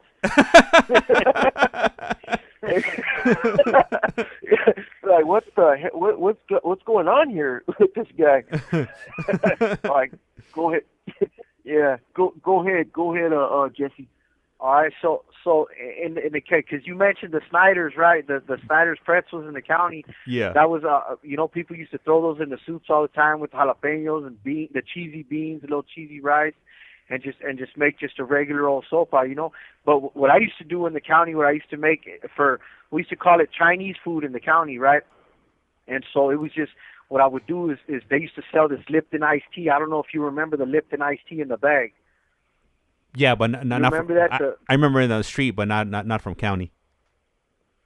Okay, so in the county they used to sell this Lipton iced tea. It's got cayenne and everything, sugar, and so it tastes pretty delicious, So anyways, I would take that and I'd mix it with soups, with tuna. I'd put jalapenos in there, and they give you this Cajun mix, this little crunchy Cajun mix, and it makes kind of like a Chinese food. That's what we used to call it, Chinese food over there. It's kind of like a sweet and sour, And so for me, that was like the best spread, because that's essentially what that was. It was a spread. Anything that involves a soup is considered a spread, And so I used to just hook it up like that with the and I would smash up sometimes the jalapeno pretzels. If we didn't have the Cajun mix, I'd throw the jalapeno pretzels in there. But you'd be surprised. Just thinking about it, you would think it doesn't sound good, right? But anybody if you haven't tried it, anybody will say it's delicious. You know what I mean? So you put the Lipton iced tea, the chili soups with the Cajun mix, the jalapenos, chopped up jalapenos, and the tuna. You got to put the tuna in there, and it's got a cool little combination. As far as prison, my favorite spread in prison was kind of the same thing, except it was like an orange chicken, and it's except it's not made with chicken. It's made with salchicha, with sausage, and it's basically the same thing. You take orange Kool-Aid, you cook the soups, you chop up sausage and pork rinds, and you season the chili soups with the orange Kool-Aid, and it makes the same thing. You can add jalapenos to it. You can add, and it gives like a little tangy taste, and it's like another sweet and sour, But for me, that would be kind of like ideal for a spread, or you could just make like how we do, just the regular slop bowls with the chopped up sausage, the chicharrones, the soup, the beans. I don't like to use rice. A lot of people, because it just blow up, but a lot of people put the rice in there, and they'll put either jalapenos or like I get chopped bell pepper and onion from the kitchen, and I'll put bell pepper and onion in there. You got to put squeezed cheese in there, or like how David said, we get the cheese that melts, so you don't have to buy squeezed cheeses often, and you just make you a little slop bowl. Make it a little water. If it's too dry, it has a nasty texture, at least for me, Like I said, I mess with a soup maybe once every 2-3 weeks, if that. Sometimes I'll go a whole month without touching a soup. David used to be a soup monster before he got here. I was. He got here and he's like, hey, I eat about 2 soups a day. So the first time I went to the store, I bought a case of soups, because I'm assuming like, all right, well, I want to make sure, because I don't buy soups. I don't eat soups like that enough to buy them. Like if I really want a soup, I'll go trade something to get a couple soups, and I'll eat one of them, and the other 2 or 3 soups will sit in my stuff for 2-3 months. And so I went and bought a case of soups his store, thinking like, all right, well, I want to make sure the homie's eating what he likes to eat for right now, And that case of soups literally sat here for like 2 months, because he only ate like 2 soups, because I told him, well, I cook, dog, like I don't really mess with soups, but I'll cook whenever I cook, and you can eat. And it got to the point where he just like, man, I'll just as soon not eat a soup. I'm waiting for you to make something. Yeah, that's it. I'll starve. I'll starve, man, if he don't cook. Right. I'm kind of worried about his diet. Like, that's still something that's on my mind right now. I ain't gonna lie. Esta llamada y su número de teléfono será controlada y grabada. That thing freaks me out, man. That damn lady coming on. Right, yelling at us. But I make tamales, I make tostadas, I make burritos, I make rice bowls, I make caldos, I make ceviche, I make mole. Like, there's just a bunch of different things that I make, and even all those meals get old, because there's only so much you can do with the garbage they give us, And I'm getting ready to go on when I do start this diet, I'm getting ready to go on a chicken salad diet. I'm gonna see how that works out for me. But yeah, so there's just different little things, or you could take the state food and doll it up a little bit. But as far as spreads are concerned, yeah, I'm not a big fan of the spread. It doesn't. Dave likes to make this little what's it called, with the sardine? The sardine spread, yeah. And that's actually not bad. Like I said, if it's fishy tasting enough, it's not bad. He'll put a soup with some beans and a little bit of rice, and he'll put a sardine on there, and it actually doesn't taste too bad. But I like the chunks. I like the way the chunks of the fish are in there. And they kind of float, and everything's nice and hot, and it's kind of like it's real soupy. And then there's we got some good seasoning up here. Jesse takes pride in the seasonings. So he has like a little spice rack right here, and I just throw all of it in there. I go one after another. I'm telling you 2, 4, 6, 8, 9 spices that are right in front of me right now, just looking, and all of them are going in a soup. If Fish Slayer is trying to make a spread for himself, tell him to make a little taco bowl. Get himself a flour tortilla, put it inside a bowl, put a soup on top of that bowl, and put a little bit of cheese in there, put a little bit of beans there. Right, but you're talking about like the soup, but don't put the soup wet on there, right? No, put the soup in there dry, and then you have to pour the water into the bowl. Like, it just makes the soup like the bowl's the yeah. I mean the tortilla will be the bowl, yeah. And you put the tortilla in there, and like I said, you put the beans, you chop up the sausage, the pork rinds. You put the pork rinds, the sausage, the jalapenos, a little bit of chopped onion inside the bowl with the soup, and you put the seasoning in there. You add a little bit of extra seasoning, and then you put the water inside the bowl, just enough though, not too much water, and then you put a tortilla on top of that, and you close the bowl, What and the? Yeah, you make it's called a little fiesta bowl, and that's, to me, that's a slop bowl too. That's a spread because it's the same thing. You're using, anytime you use a soup is going to be a slop bowl or it's going to be a spread, but yeah, you put it in there like that, and you let it cook for a little bit, and the tortilla will kind of like come together with the spread. So when you dig into it, it's like a little fiesta bowl. It's actually not bad. You put a little bit of chile on top, you know what I mean? And the cheese will melt inside there too. So when you put the cheese in there with everything, and you put the hot water in there, man, I'm so hungry right now. I got that wild look in my eye again. Yep. Good thing we got some burritos right there. We actually made some. We actually made some New Year's burritos. They're sitting there in the hot pot right now. Whenever we finish later on, we're gonna knock them back. That's the good thing about it. Thanks to the fellas, thanks to Fish Slayer and that's how we got that stuff. Yeah, hell yeah. We got some stuff. My wife looked out and I was able to get some pouches and stuff. And right now that you mentioned, thanking Fish Slayer and the other donator, and Iceman, yeah. We got Lifestyle's Chronicles just dropped $19.99. So now you guys are up to 50 smackaroonies right now, man. Woo! Hey, what are you gonna get now? Hey. Go Grill or what were we on last time? Yeah, he's gonna get what he's gonna do. He's gonna get some goldfish in his shoes. No, I'm thinking about a vest. I'm thinking about my vest right now. My Louis Vuitton vest. Yeah. Yeah. Hey, tell Lifestyle Chronicles, because he looked out for us last time too, man. And that's a big gracias, man. We appreciate that. Good looking out. Yep. It's always a blessing. That makes a big difference. We got this little pizza sale coming up next month, so that's definitely gonna.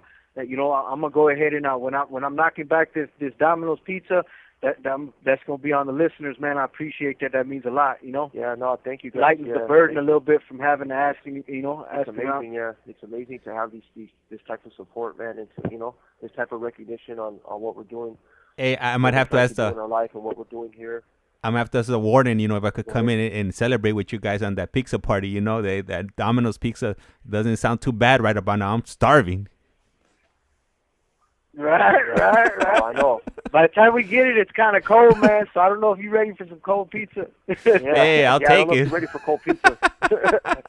We just put it under the mattress and hopefully it warms it up. Yeah, what we do is we put it in a bag and we put it inside our hot pot and we boil it. Hey, let me tell you this, man, because I was looking at something here right now, thinking about the food, and there was a guy that I want to send like a just in memory of him, and he was a dude named Cheddar, and Cheddar died in 2023, and he was the last person that I see dying here. And Cheddar, man, one thing about him is he loved to eat, man, and he loved to cook.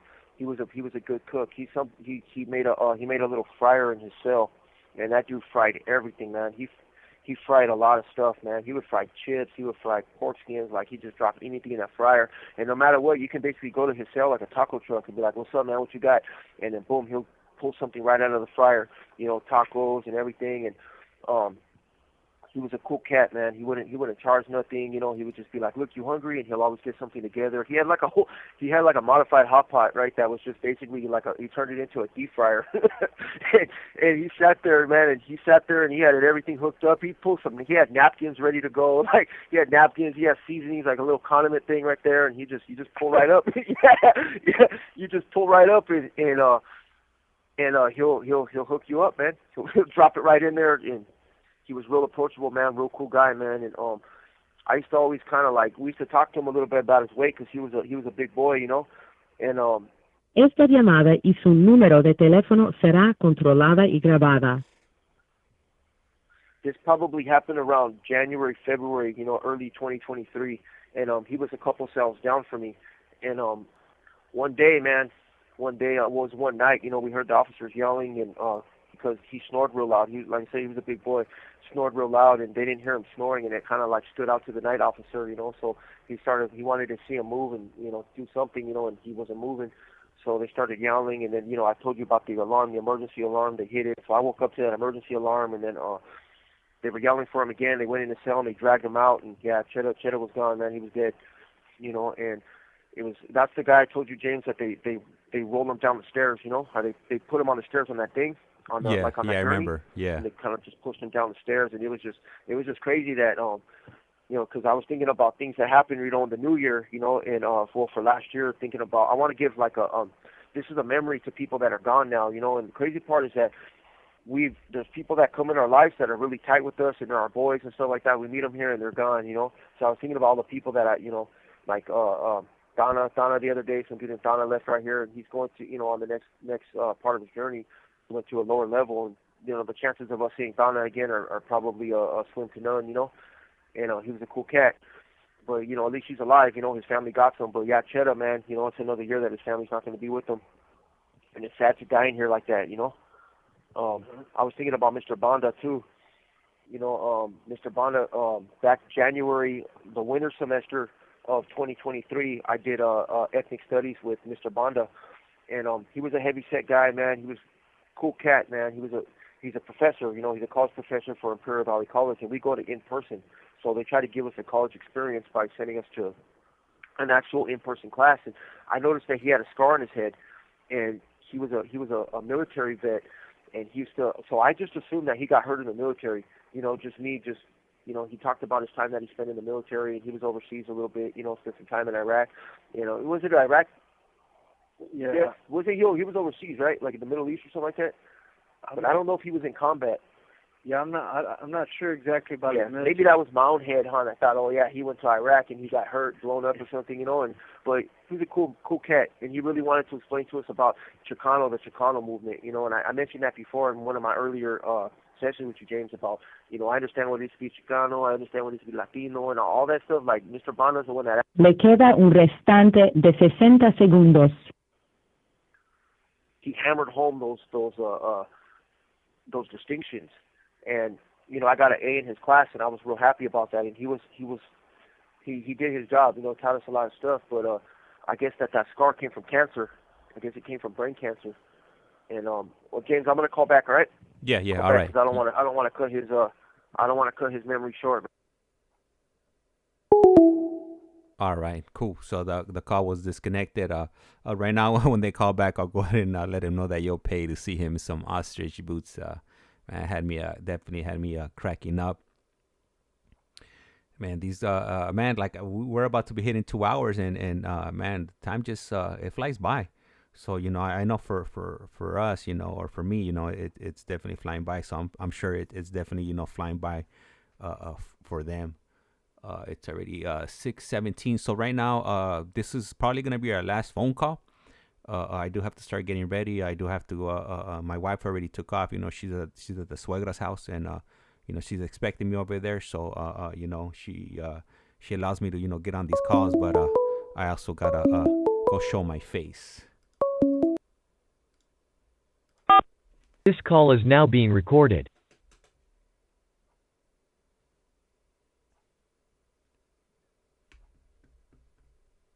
Esta es Global Telling. Usted tiene una llamada prepagada de David Lopez. un preso recluido de la prisión estatal de Centinela, California. Esta llamada y su número de teléfono será controlada y grabada. You have a prepaid call. You will not be charged for this call. Para aceptar esta llamada, diga o oprima ahora el 5. Gracias por utilizar Global Telling. Hello. Yes, sir. Yeah. So, Mr. Banda, Okay. So, these college professors that work with Imperial Valley College and even other colleges, like, they're nervous walking into these yards, especially that yard. That was in Calipatria. That's a level 4 yard. You know, they work all the yards, so they get some training and stuff. But they're in there, like, a lot of us are there for murder, man. We're there for killing people and whatnot. And these guys are so kind-hearted, man, that they come in here to give us an education, and they write us, man. They gotta grade us. But that's why they never give us our final grade, huh, Jeff? Until after the semester's over, it comes through the proctor probably, because they're like, yeah, we're gonna fail some people, and we don't want to be here when they get that grade, you know. But yeah, so when Mr. Banda came, he was kind of nervous, you can tell, you know, and I've seen other professors coming in, they're a little nervous at first, you know, and they'll make jokes and stuff, but Mr. Banda, he looked real serious, man. He looked like he stuttered a little bit at first, and then he got comfortable with us, and, you know, we became a class, you know, just like any other class. You know, we have our highs, we have our lows, but it was something that, it was a good experience, just like any college class would be, you know, and so he never talked to us about what was wrong with him at all. You know, you could clearly see that he had brain surgery, or he had suffered acute trauma to his head. You can tell because he had a scar going across his forehead, and it was really, really big, and his head was bald. So you can tell, you know, and it was a big incision. So the semester's over, and that's it. You know, once we're done with that semester, unless they're teaching another class, like we have some professors that'll teach multiple subjects. But Mr. Banda, he came over here to Centinela, and then that's when I heard the rest of the story with Jesse, man, and I was really, really sad, man, to hear how this turned out.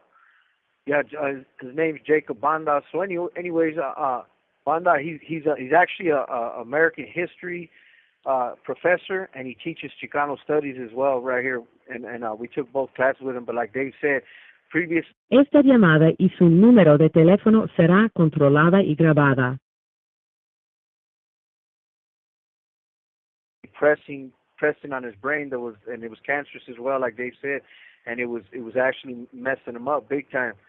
So he ultimately ended up having the surgery, and that it tore him up. You know, like he had to learn how to walk again, he had to learn how to talk again, he had to learn to do all that stuff again, and he ended up bouncing back. He actually was doing great. You know, he's doing good. And that when Dave seen him over there with the scar on his head, that was after he had gotten the surgery from the first tumor.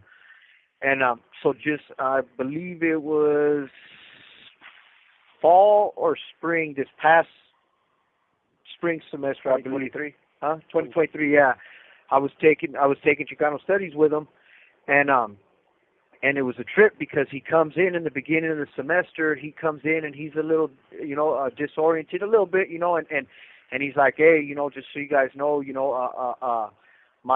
my tumors, it's come back and it's kind of messing with me a little bit. And he goes, but I don't want to have a surgery again because I did not like what it did to me last time. It was too much for him to try to come back. And this dude right here, he's super sharp. Like he's an intellect in every sense of the word. Like one of the best professors that I've had. And he's real intelligent, but not a lot of professors can be a little narcissistic and condescending. And he was none of those things. He was an intellect, and he loved sharing the information that he had, and he loved engaging with people. And so anywho, he comes in, and we're off the top, we're noticing, hey man, he's not running on all cylinders, and he made it clear, like, look guys, I'm gonna do my best to, I'm here for you guys, I'm to give you guys what I came to give you.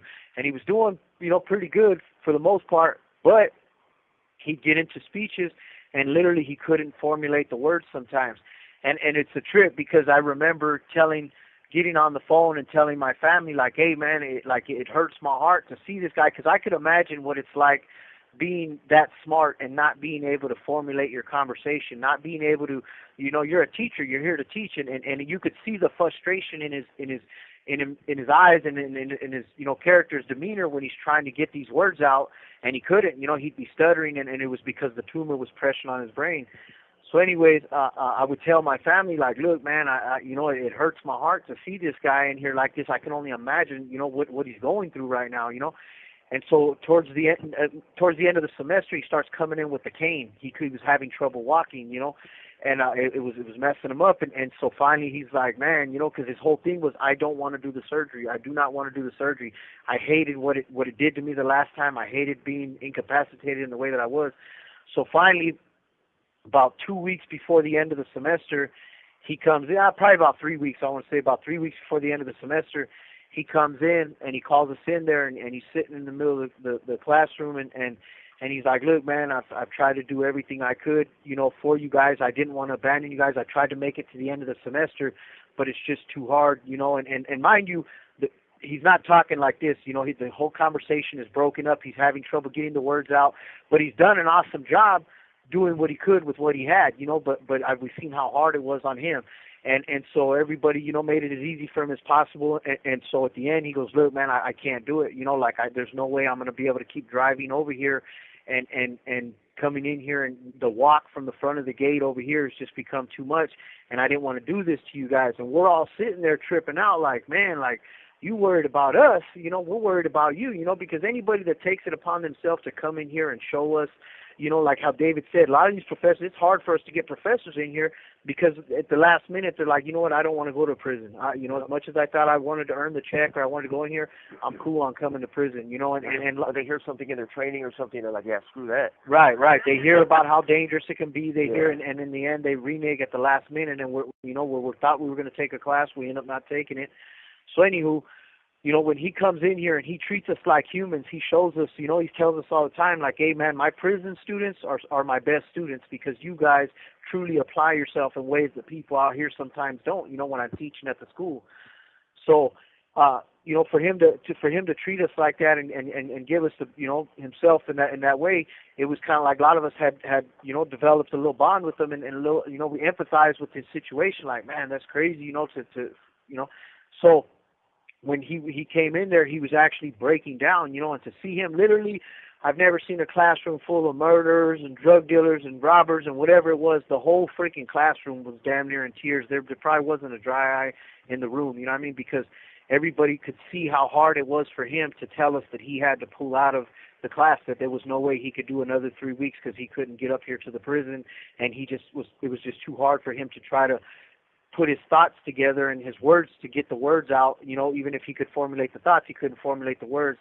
And it was just a crazy experience for a lot of us. Like I said, we were all sitting in there like, man, like this dude, he cares about us this much that it's hurting him to have to jump ship on us. And then we're just like, nah, man, go get it, go figure out what you got to figure out, you know, but in the end, he basically reserved himself to saying, he said, you know what, man, I'm going to have to do the surgery. Like, I can't, you know, it's growing inside my head, and you guys see what it's doing to me, and I see what it's doing to me. So I'm going to have to do this surgery, even if it can kill me, because it could kill him. The brain surgery the previous time and this time, you know, and there's no guarantee that he's going to come back. And so ultimately, like I said, they had somebody. We did correspondence to finish out the course. Esta llamada y su número de teléfono será controlada y grabada. But he walked out of that classroom. He cut the class short. He just came in for 30 minutes to just, you know, talk to us straight face to face like a man. He didn't dip out on us. And, you know, everybody, all of us that have abandonment issues, all of us that have disappointment issues and whatnot, you know, he came in there and he gave it to us, you know, and it meant a lot to us. You know, like I said, there wasn't a dry eye in the house. Everybody was up in there feeling like, you know, and when he walked out of there, he took a piece of us with him, you know.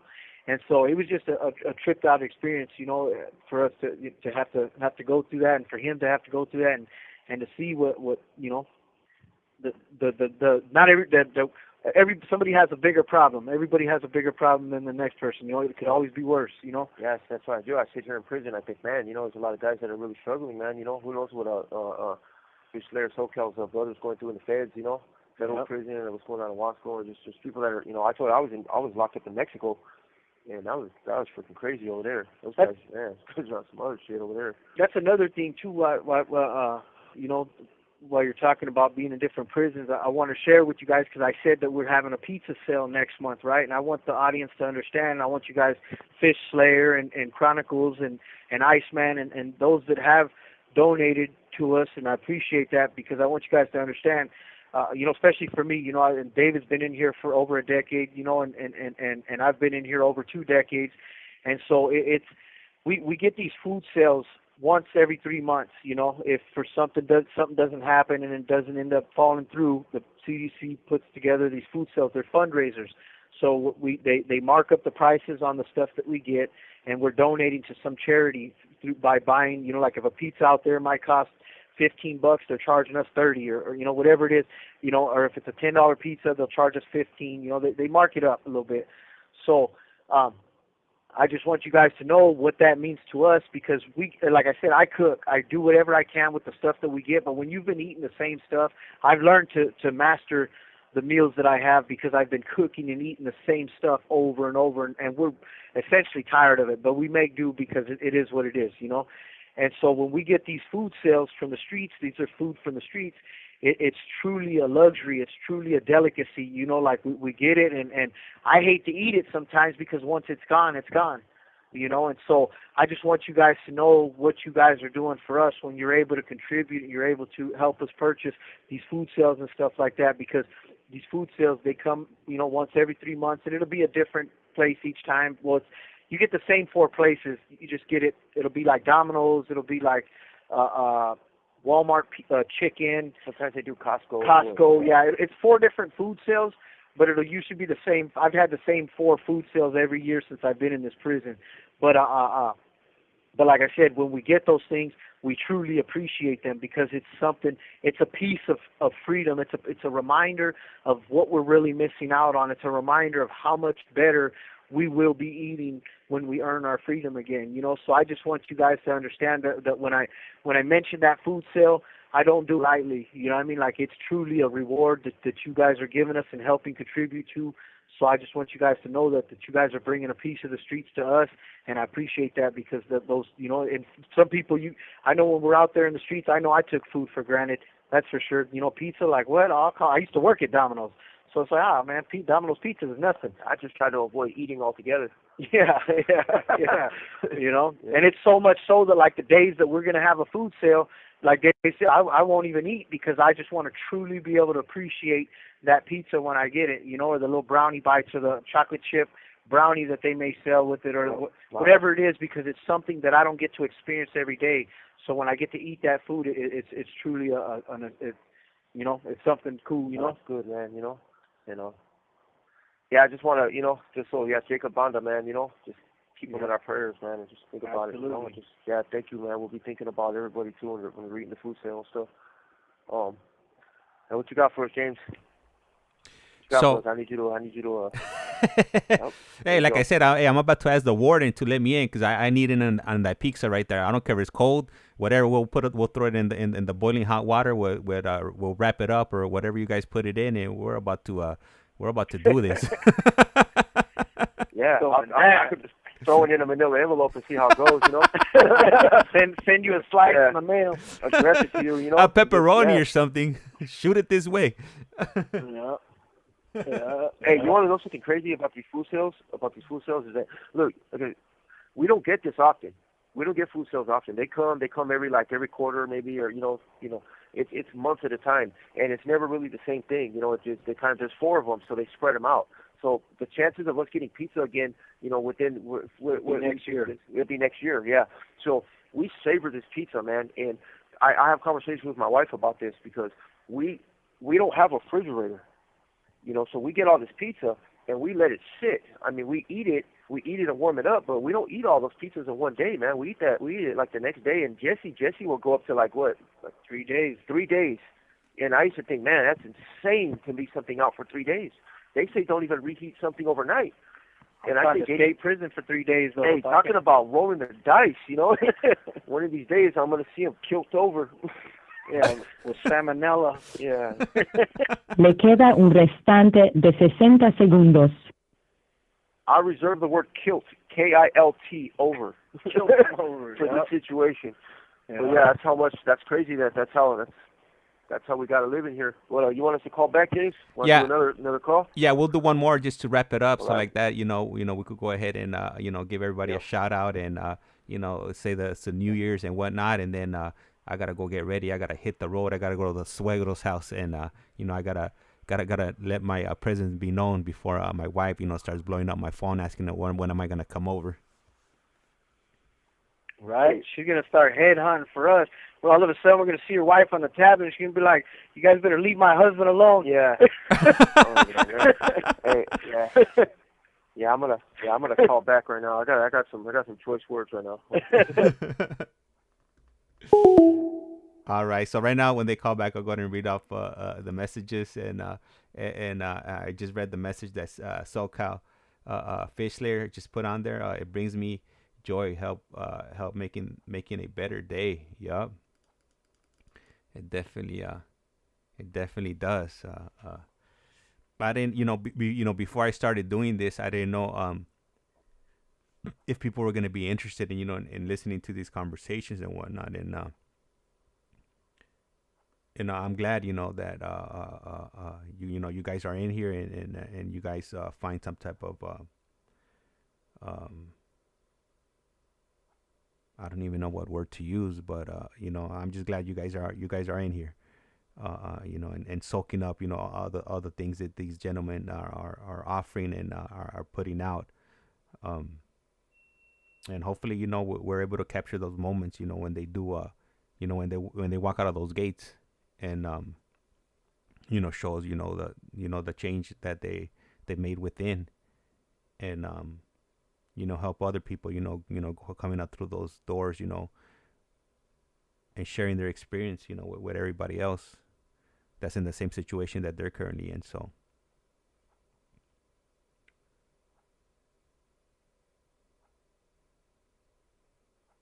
it's huge. It's huge, man. I'm not big on speaking and whatnot. So these moments when these calls get disconnected, I really gotta dig deep down inside me, to be able to muster up these words and whatnot. Hopefully all you guys are gonna be spending today with your loved ones, and just from speaking to these gentlemen, I appreciate my wife and my kids, just a little bit more, knowing that they're where they're at, and they can't be with their families, it gives me a different point of view on my situation. So I appreciate them, and I appreciate you guys too. Man, they're taking a lot longer than they normally do to call back. I wonder what's going on over there on their end. Maybe they're getting hopefully they're getting something nice. Maybe they're handing out like chocolate cookies or something. Any New Year's traditions, James? The only one we got is when we go over to my wife's family's house. They'll at once the clock hits midnight, they eat grapes. That's something new to me. And pretty much every New Year's we go over to my wife's family's house. That's her tradition, and I've been sucked into it. So I guess it's my tradition now too. So pretty much, when it comes to holidays and whatnot, we normally just go to my wife's family's house. They're big like on birthday parties, and me growing up, like birthdays and holidays and stuff like that, we're not big, in my family. Maybe just when I was a kid, but as you get older, that stuff kind of like started fading away and whatnot. So being part of my wife's family, it was hard, at the beginning, whenever like birthdays and whatnot, came around, because I wasn't used to celebrating. It would bother me, as crazy as that sounds. Whenever they would celebrate my birthday, it kind of bothered me, because I wasn't used to people like celebrating my birth when I got older. So now that they do it, or I do appreciate it.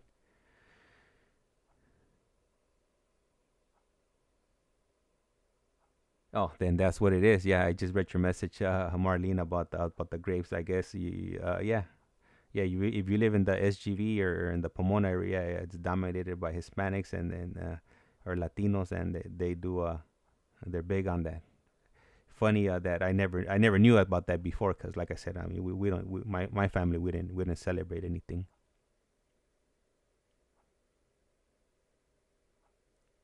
And then I've been thinking about what you were asking the other day about when I'm gonna share my story. So I am I'm gathering my thoughts and whatnot. I was been brainstorming of like how I'm gonna lay it out. So definitely one of these days I'm gonna go ahead and jump on one of these lives by myself, and go through my journey as far as my childhood, and my camp and county jail experience. But it won't be as long as these other gentlemen, because my county jail days were short lived. So I was able to snap out of it by the time I was 22. Hit the county when I was 18, and once by the time age 22 came around, I didn't want any part of it. So that's where we're at. If they don't call back in the next like 2-3 minutes, I'm gonna go ahead and just I'm gonna go ahead and cut the stream. I'm guessing maybe something, maybe like the phones or the lines are strained out right now because everybody's probably jumping on the phone with their with their loved ones. And Marlene said, saying we didn't eat the grapes, we just partied. Yup, that's what it was. Speaking of Costco, I think one of the streams, ICEMAN had mentioned that he works at Costco. Funny, a few maybe 3 years ago, I got a job offer at Costco, in the pharmacy, but I ended up at the last minute. I ended up turning it down. I went through for Costco. They required 3 interviews. I did 3 interviews, and on the third one, they offered me a position, and I there we go, saved by the bell. This call is now being Esta recorded. es Global Telling. Usted tiene una llamada prepagada de Jesse Nava. un preso recluido David's, de la tablet gave. prisión estatal de Centinela, California. Esta llamada y su número de teléfono será controlada y grabada. You have a prepaid call. You will not be charged for this call. Para aceptar esta llamada, diga o oprima ahora el 5. Gracias por utilizar Global Telling. Hello. Yes. Hey. Yeah, our bad, James. The tablet wasn't calling out right now. Sometimes the system freezes. We were trying a bunch of times on mine, and then we went to Jesse's. Okay, man. I was worried, man. I was like, man, well, what happened? Is the phone system oversaturated, or maybe I was hoping that they were passing out cookies or something, so that's why you guys didn't call back. But no, hell no. No, I was thinking, I had that picture of Wayne's World. I was picturing you right there, like, man, like making snow cones or something on camera or something. Hey, I'm over here grasping for straws. I didn't know what to talk about. Like, man, when are you guys gonna call back? You're gonna be calling back in a minute or two, because I'm about to run out of stuff to talk about. Yeah, we apologize to the viewers or to the listeners, man, for everything James said in our absence.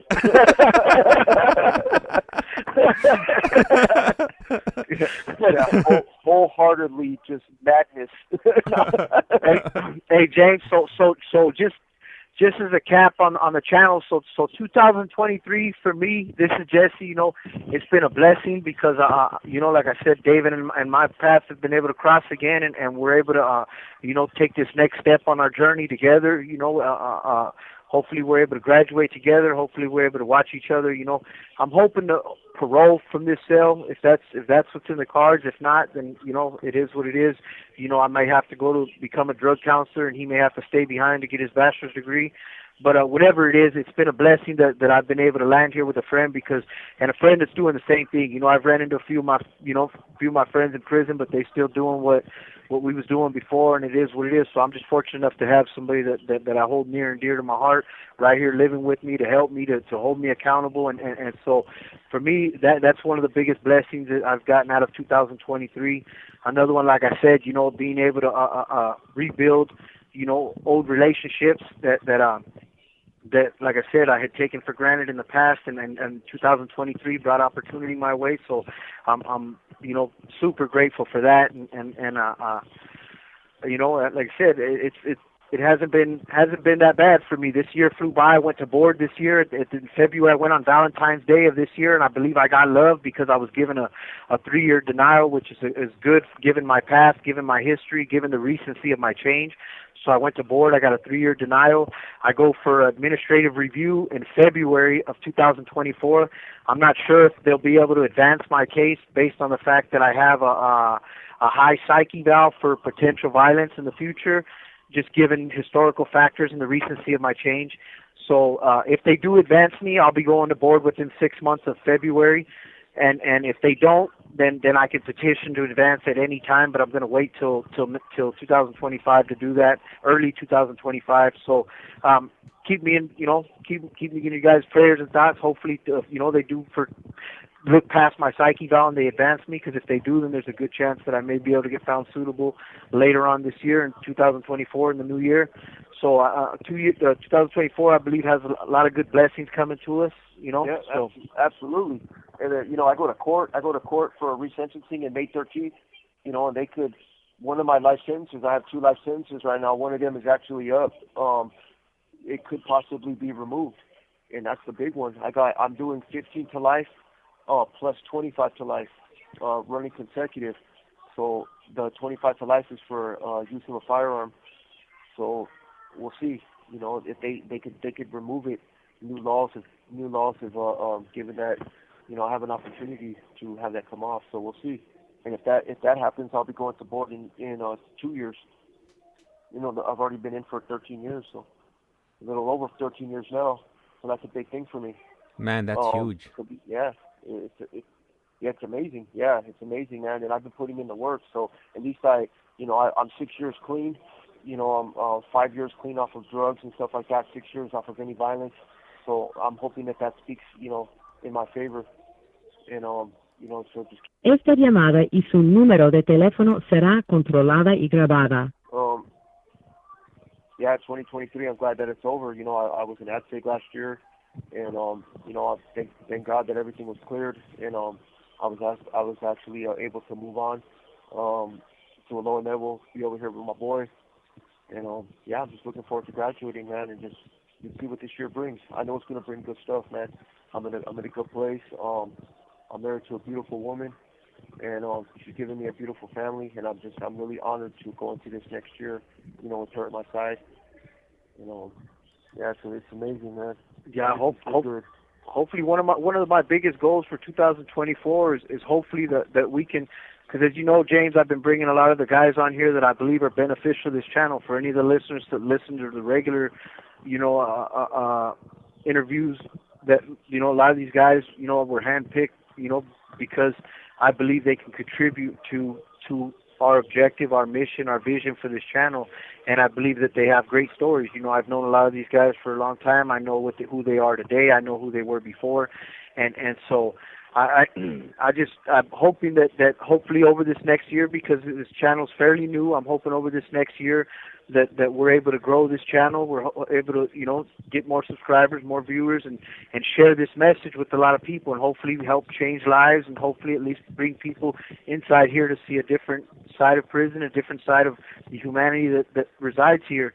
And you know, and like I said, we got other plans for this channel. We got people getting out, and I know you plan on hopefully getting the whole picture, getting the video, you know, being able to bring the viewers into the release, you know, the full circle of the redemption story, all the way down to the release and transition back out to society. So I'm kind of hoping that you know, through this channel we're able to develop, because we build pro-social relationships in here with people who go out there and they keep us connected to pro-social networks, you know, and I'm hoping that through this channel I'm able to develop new pro-social relationships, new friendships, you know, new people in my life that actually contribute to the life that I'm living today, you know, our and community.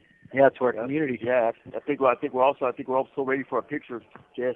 I think we're ready for a picture to go up. Yeah, we're gonna definitely send some pictures out there. We seen Ricky Black's picture. I was like, oh hell no. Yeah, I seen his picture and I got scared. Oh hell no. Yeah. Yeah, I won't be sending any super cholo prison pictures. Yeah. But yeah, no, we're definitely gonna send some pictures. You know, that way at least kind of you know, put a face with the voice. You know, and like I said, you know, hopefully we're able to you know, strengthen the relationships and the friendships that we've established so far, and you know, grow a little more. Yep. No, I'm really excited for this year. You know, I'm really excited for this channel. I'm really excited for everything that we could accomplish together. Also, James, you know, everything we're a part of, everything you do, you know, and just, yeah, it's a great year, man. I got I'm gonna give a shout out to, you know, to my loved ones, to my family, to my boy Ali. You know, I know he listens to this sometimes. You know, that's the guy that I've known since I was a kid, man. I've known that fool since, man, I can remember him in preschool.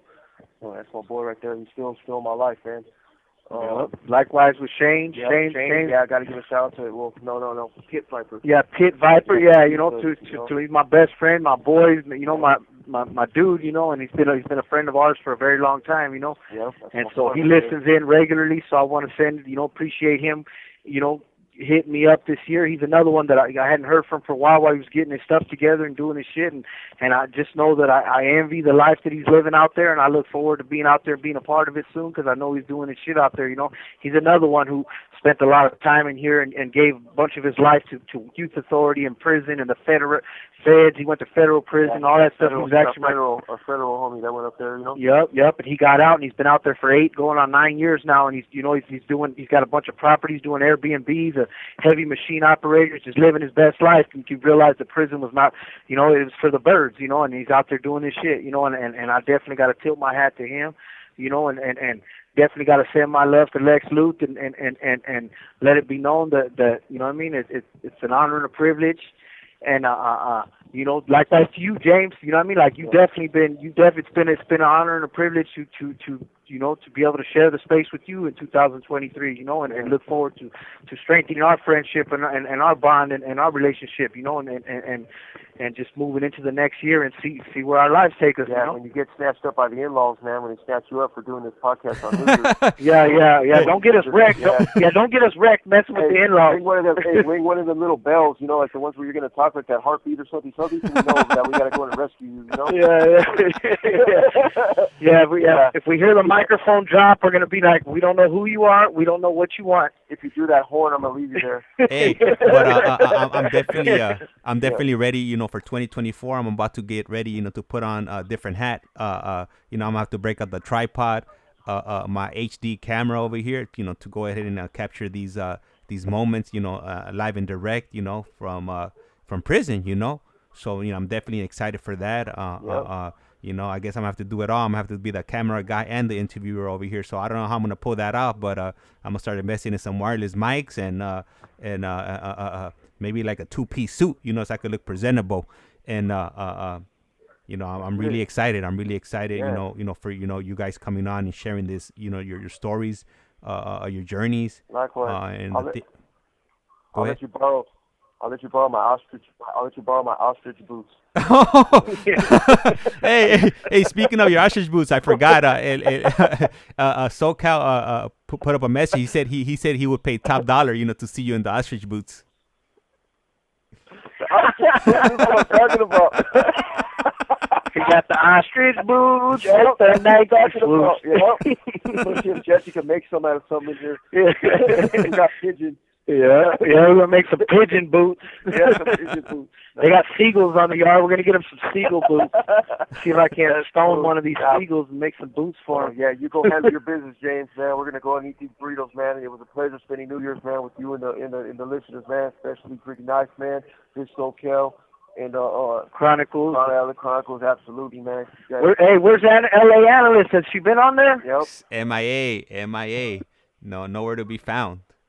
Tell her, man, we're waiting for her. Hey, also, we want to give a big shout out to the UK, man. Yep. You know, to Her Majesty. Yep.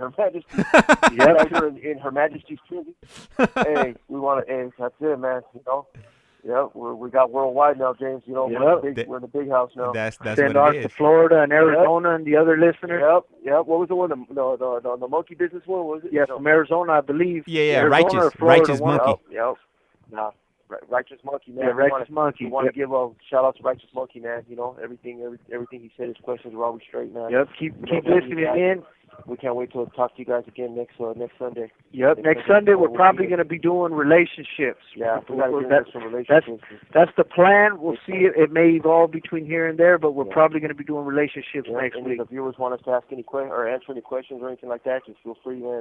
Tune it into James. And hey, you know what? Next week. And for relationships. Yeah, go ahead. I'm not sure if you guys or your partners are interested in, but maybe we could get a perspective from their sides too, you know. So we could get your perspective, and then we could get their perspectives, on what they have to go through, the daily struggles and whatnot. Hey, I would love that, but you know, my wife. Hey, I'm gonna bring it up to her though. Yeah.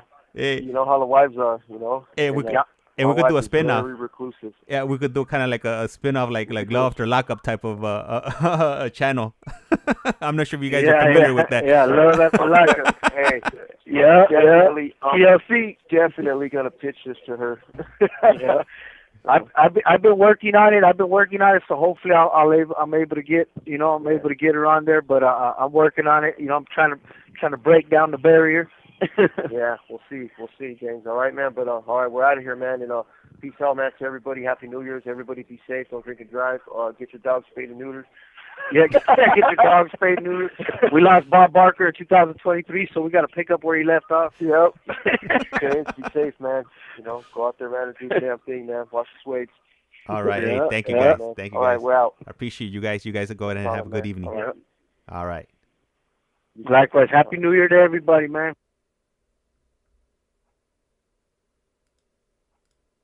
All right, guys. So, I want to go ahead and, thank all of you guys, for tuning in today. Marlene, Righteous Monkey, ICEMAN. Who else do we got? SoCal, Fish Slayer SoCal. I'm a big dyslexic sometimes. Lifestyle Chronicles, if I haven't said him.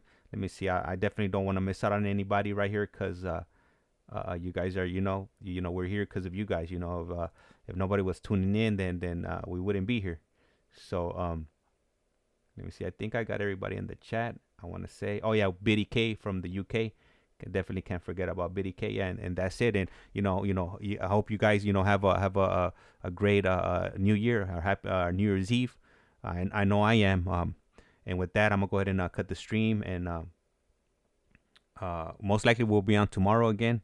I believe we're not gonna be doing anything tomorrow. So if possible, I'll bring some of these gentlemen back on, check who's available and whatnot.